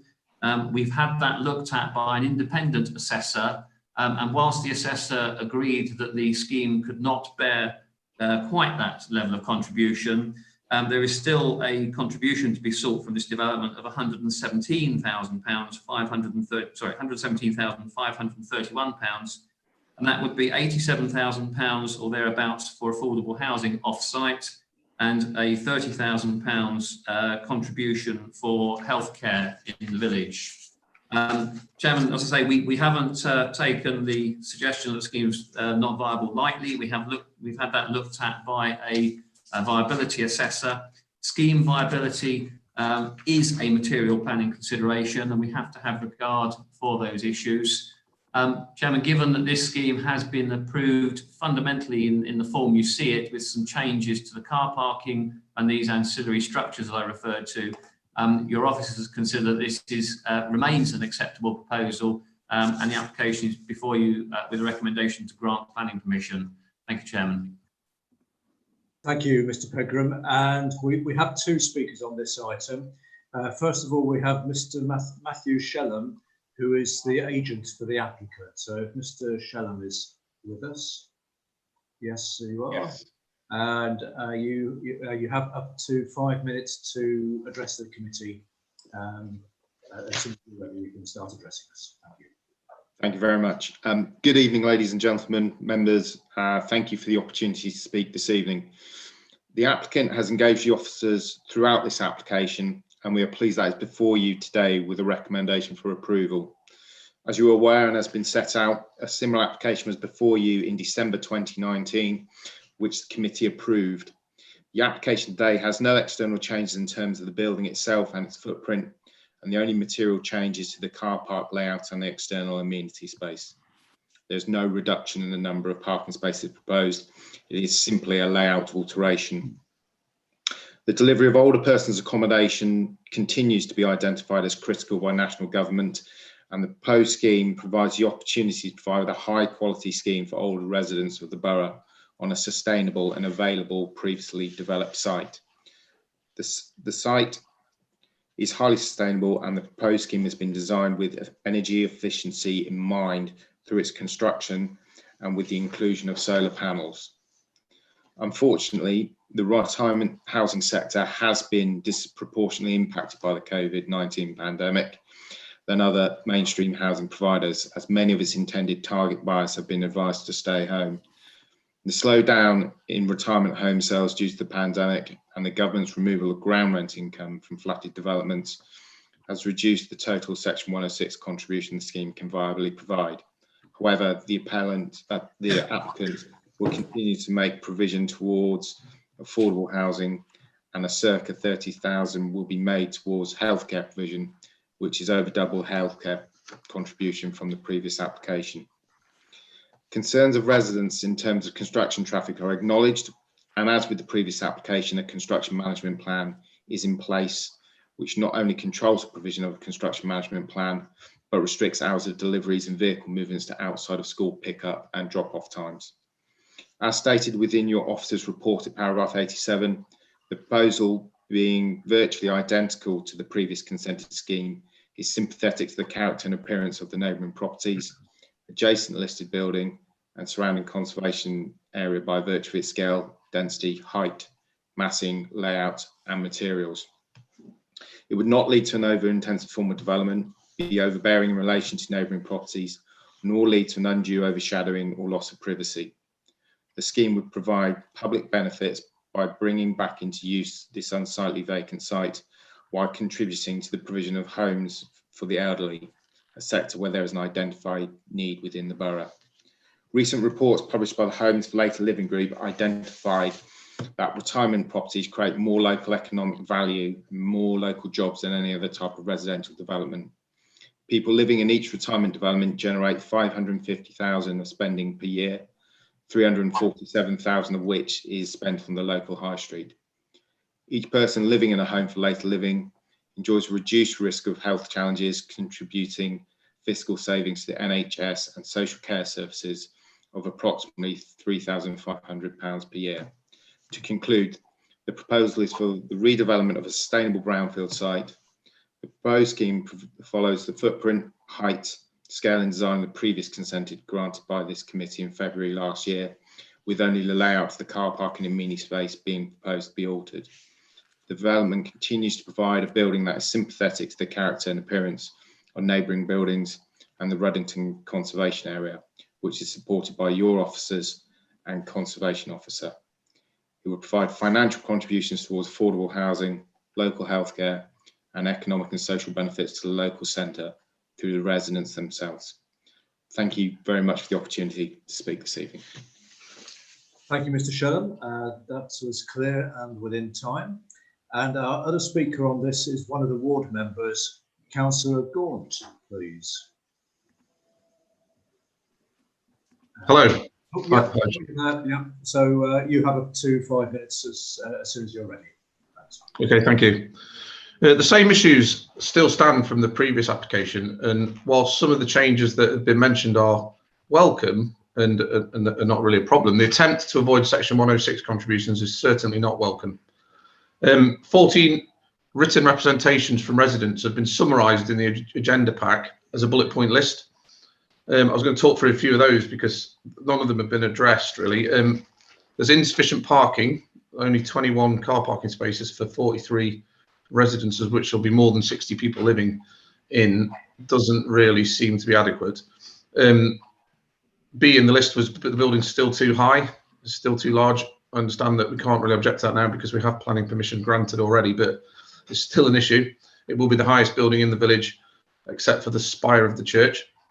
It's not in keeping with Manor Park conservation area. The size and position are at odds with surrounding buildings. There's a lack of road, parking and pedestrian infrastructure. The list it's really quite long. The street itself is unsuitable for those with mobility issues to access shops and services. It's still a gravel path that we'll have to use with their mobility scooters. Nothing's been suggested about how that's going to be overcome. The road itself is a private road, of which they'll have to negotiate some form of upkeep with the residents, but that obviously for them to decide. The most worrying thing really is that the list is very long that the residents have put together. It uses all the letters of the alphabet, then it goes into AA, so AA, all the way through to UU, a big long list, approximately 50 bullet points in that summary list. All are still valid points, and nothing in the new application attempts to mitigate any of these problems. But most worrying in that list is point KK, which is about the paying of Section 106 contribution to Manor Park as well. It's really quite outrageous that the business is using the planning system to avoid contributing through Section 106 to our community. By resubmitting an application that has already been granted planning permission with only a few minor alterations and attempt to dodge any contribution at all. It's only due to basically the objections of the local councillors really that they've decided that they will accept, they've been compelled to accept payments to help the local NHS and young families to access the property market. If it wasn't for that, they would have got away with basically nothing. So the original application agreed Section 106 payments of £240,000, which is mostly for affordable housing. £226,700 of that was for affordable housing, and £13,818 for the NHS Hospital Trust to help with the local provision. This contribution was calculated by the local plan, we have in the local plan part 1 for Rushcliffe, and should be enforced as a non-negotiable expectation of development at this stage of this scale. So it's a bit strange that we're allowing it to change. The new application forces them to only contribute £117,531 and only allocates £87,000 to affordable housing. This is a reduction of £140,000 to the ward's affordable housing, which we basically lose that money from this area. The increase in NHS contribution to £30,000 is welcome, and this is probably due to the impact that the 40 plus or more close to 60 elderly residents probably put onto the local area. It doesn't really mitigate though for the devastating impact that the affordable housing provision loss will have. If we allow this application to pass, you'll be enabling a company to dodge a contribution of over £120,000 to our community that will be used to help young families access the housing market in our community. I really do appeal to you to reject this application and force them to contribute the full amount that was calculated by the local plan and that was currently agreed in the valid application that already stands and that was granted by this planning committee a year ago. So it just seems totally appalling really that they're trying to do this. So yeah, that's basically how I'm going to leave it. So thank you very much for your time. Thank you.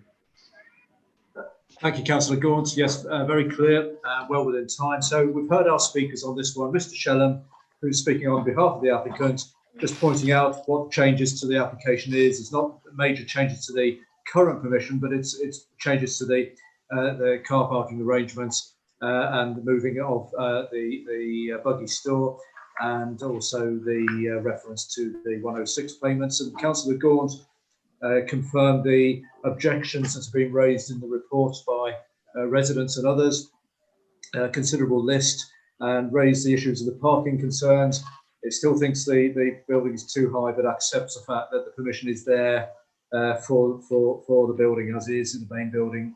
And but his big concern is the change to the affordable housing contributions 106. Yes, 106 affordable housing contributions. So can we come back on those, Mr. Pegram, before we go into discussion? Thank you, Chairman. Yes, just a couple of points, Chairman. The change to the, I know that Councillor Gaunt feels that the developers have been compelled to pay the amount we're requesting now because that was what they asked of them.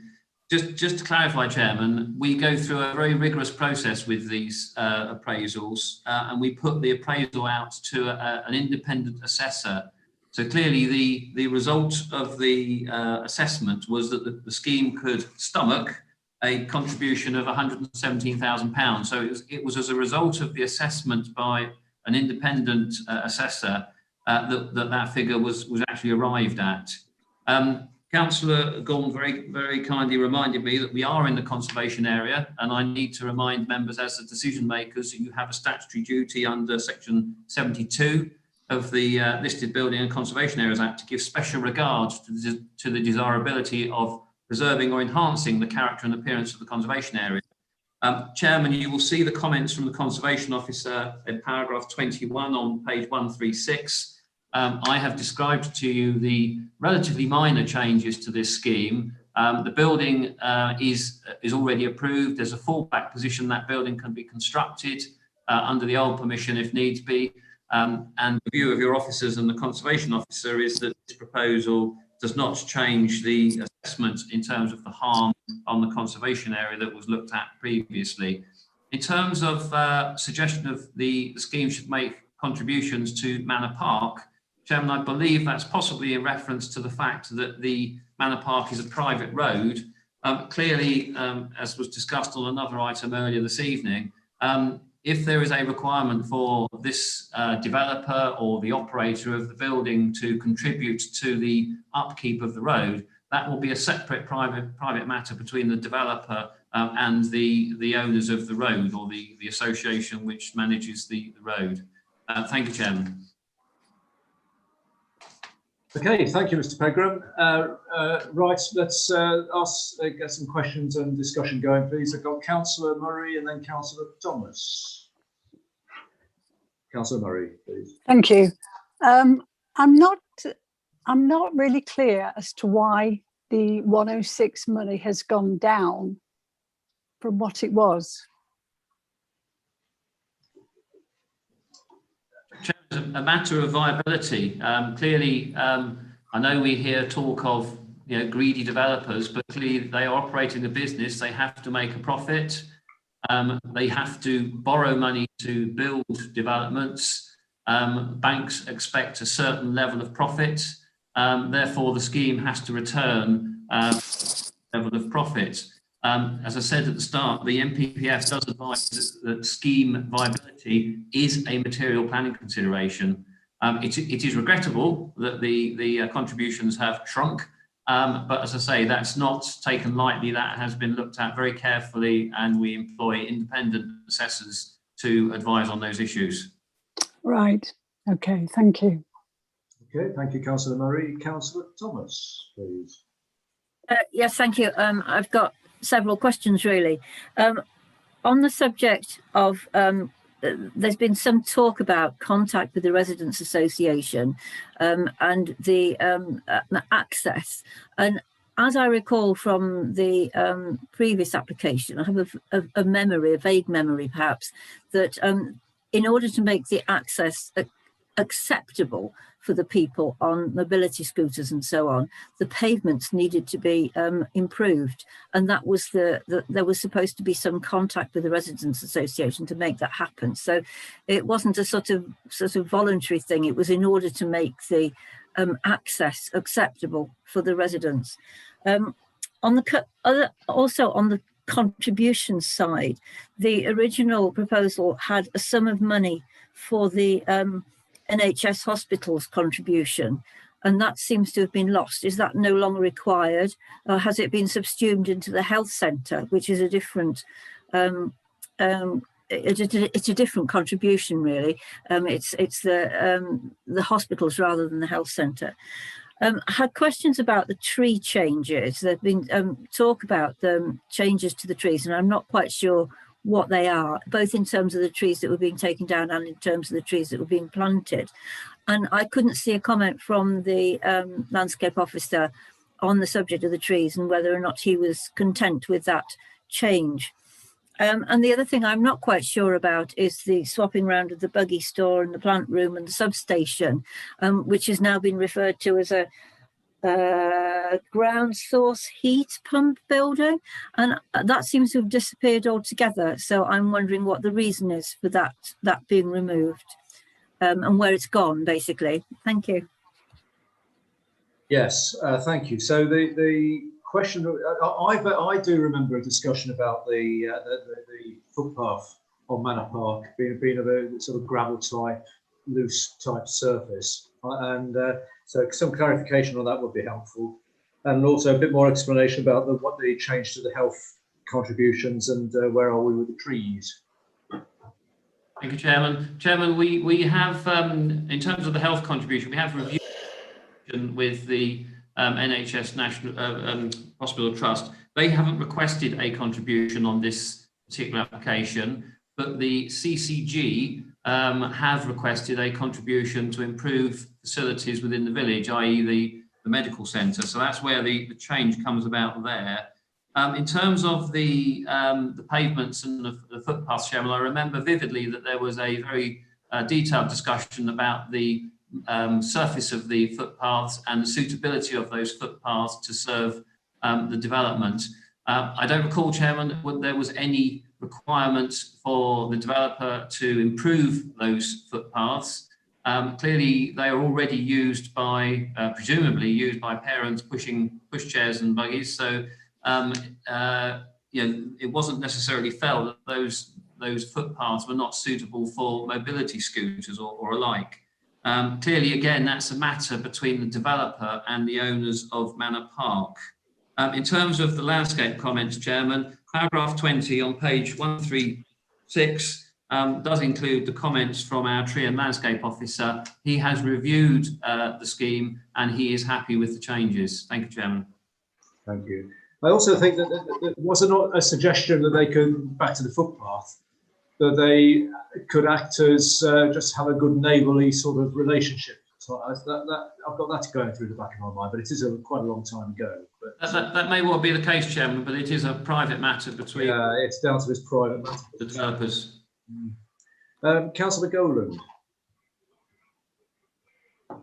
A number of matters. First of all, just coming back to the footpath, having pushed both wheelchairs and buggies, pushchairs, it's much harder to push a wheelchair. But leaving that aside, can I just clarify, why has the ground source heat pump gone? Are they changing the manner of heating this site? Because as I understand, there was a room for a space for ground source heat pump. Now that's gone. Maybe it's just been moved. I don't know. And finally, on the section 106, which is, I think, the material issue here, we are clearly coming out of a pandemic. It's probably going to take, I would have thought, at least a year to build this building. How do we know where we'll be then? You know, so much has changed in a year, so much could change again. Maybe it's hard for the developers to raise the money now.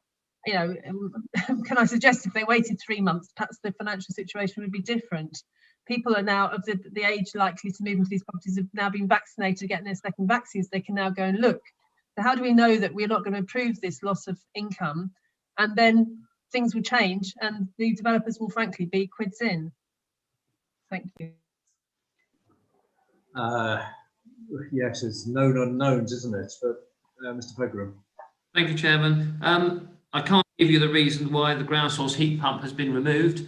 The usual advice is you have to consider the scheme that is before you. I do understand that the case officer has been liaising with the agent.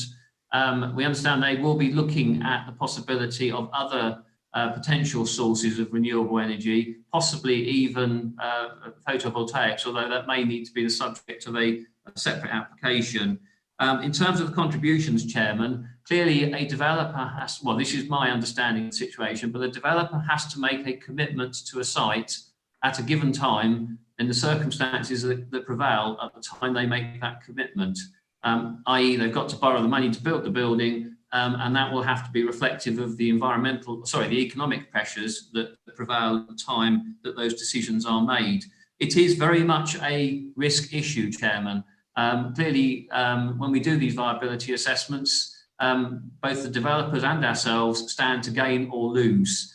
But as I say, we have had this looked at by an independent assessor. He hasn't raised any concerns of the nature that councillors are raising, and he has advised that given the current economic climate, that the scheme can afford to pay some contribution, albeit reduced from what was previously recommended. Thank you, Chairman. Thank you. And all my screen's just gone and moved around. Sorry about that. Did you want to come back on that, Councillor Golan, or does that just help clarify your question there? Well, I mean, yeah, thanks. It clarifies. It is disappointing to discover that they've moved away apparently from ground source heat pumps, but I guess we don't quite know that. It would be good to have that information because it's kind of key here. Because otherwise, why they come back just to move a buggy store? And as I say, I still stand by the feeling that it seems a little bit weird they come back now, just as the economic situation is highly likely to change. Okay, yeah, thank you. Right, so does anyone want to come back with this? Any more questions, or are we? Does someone want to make a recommendation, or Councillor Clark? Well, I'm happy to move it, Chairman, but having said that, I do have sympathy with Councillor Gaunt and the Section 106 agreements, and I'm just really hoping that it's all very well. Yeah, I understand what Mr. Pegram's saying about an independent assessor, etc., which I accept, but I just hope that there is sort of some way of challenging that or auditing it officially, if you like, so that it is absolutely definitely right and that somebody isn't sort of trying to pull the wool over somebody's eyes by creative accounting, should we say. So it's just, I do have some concerns, but I do accept what Mr. Pegram has told us. Yeah, so that I think that's probably a question going through most of our minds. Is there any further sort of audit or check that could be carried out in this sort of situation? Well, as I say, Chairman, we don't take the report on face value. We don't simply roll over and accept what we're being told. We do go to the expense of getting a viability assessment done by an independent person. It's not someone that the developers employ. It's someone that we engage to assess the scheme, and they will go through the financial details of the scheme. Clearly, we haven't published those because those are commercially sensitive.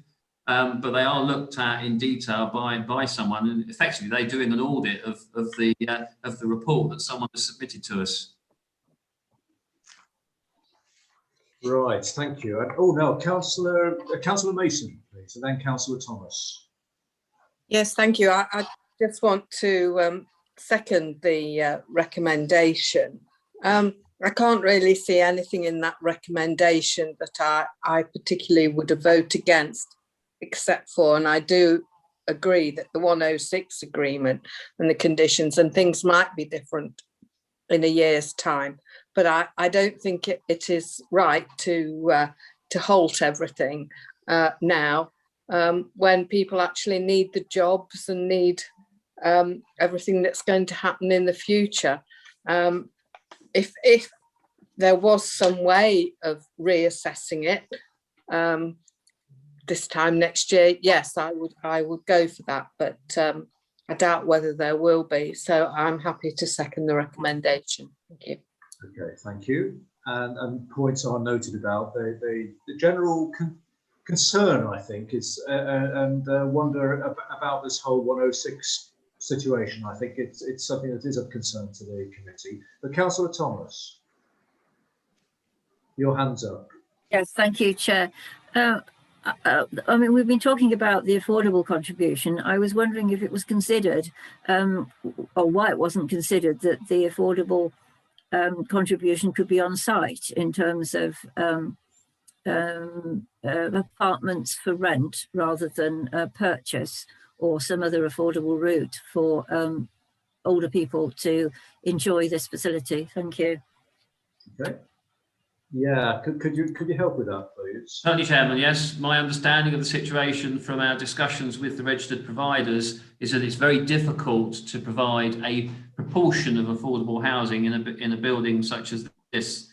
This is obviously a specific product for elderly retirement properties, but effectively, if a registered provider was to be willing to take on units on a site, clearly they would normally require a separate access because you then get the issue of the sort of maintenance of the communal facilities. So my understanding is that flatted development does present difficulties for registered social providers. The other aspect, Chairman, of course, is that even if you were looking at on-site provision, you would still have to consider the viability aspects, because it would be a cost to the scheme. So again, it presents difficulties from that point of view as well. So that, Councillor Thomas's a reason. It is the complication of it and the limitations within that type of environment. I hope that answers your question. Right. No other hands going up here. So we've had the, unless anyone wishes to make a point, we've had the recommendation moved and seconded as per the report. So I think we're probably getting to a stage now where we need to go to a decision, unless there's any other questions. I don't think there are. I suspect. I don't think no. So right, Mrs. And I think we've covered a lot in that, and I absolutely get what I think we're all thinking the same, but it's the system and the environment we're in that restricts us to a certain amount as to what we can recommend or change on any recommendation that goes through. But anyway, Mrs. Sells, please. Thank you, Chair. So this is a recommendation as per the report, no additional conditions. Yeah. Councillor Butler? 4. Councillor Clark? 4. Councillor Goland? Sorry, against. Councillor Healy? 4. Councillor Major? 4. Councillor Mason? 4. Councillor Murray? Against. Councillor Purdue-Horan? 4. Councillor Stockwood? 4. Councillor Thomas? 4. And Councillor Verdi? 4. Thank you. It's 9-4, 2 against, so the motion carries. Thank you, Mrs. Sells, and thank you, colleagues. Right, it is 10:05. We have got 2 more applications to go, but I think as we are under very strict instructions, we have to finish at 10:30. And in the interest of fair debate and decision making and all the rest of it, I think we must be realistic that the other applications that are on the agenda tonight, we will have to carry forward to another meeting. So Mrs. Sells, do you want to just clarify what the procedure and process and what we might do on that, i.e. a possible extra meeting or carry forward to the next scheduled meeting? I think at the moment, and Mr. Pegram will correct me if I'm wrong, but we are looking at having an additional meeting maybe in 2 weeks' time, or we'll find an alternative date. Certainly members will be contacted by Democratic Services when we've got dates in mind. It won't be next week because we need time to get the agenda. We have to publish the agenda with a clear 5 working days. So hopefully that's the anticipation at the moment, if members are all happy with that, that we will have an additional meeting just to do, I think these last few ones, Mr. Pegram, you're not intending to bring anything else on an extra meeting. No. And then we'll have May as usual, either virtual or in person, depending on what happens between now and then with the regulations. Yes, because those are all up in the air as well. They're due to, the current arrangements are due to finish in May, aren't they? Yes. Yeah. So we'll just watch this space on that. Yes, well, thank you. So it looks like we will have an extra meeting in 2 weeks' time. I'm sorry to our people who are particularly interested in these 2 applications, but we have had a very busy agenda tonight, very important applications that all needed good discussion, and I think they had them.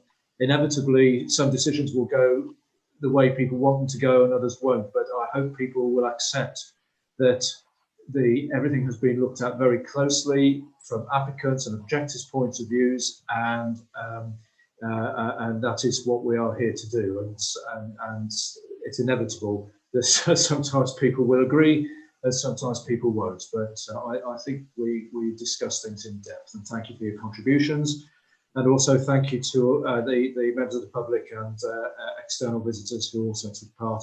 And also apologies again to people who are waiting for the 2 applications and we were going to discuss tonight, but we really have run out of time. So unless anyone else wishes to make any points, I'll thank you very much, and we'll close the meeting. It's 10:10, and hopefully we'll probably see you in 2 weeks' time, but we'll make sure all the notices are sent out in the required time. Okay, thank you everybody, and be safe and good night. Good night. Thank you. Good night all. Thank you all.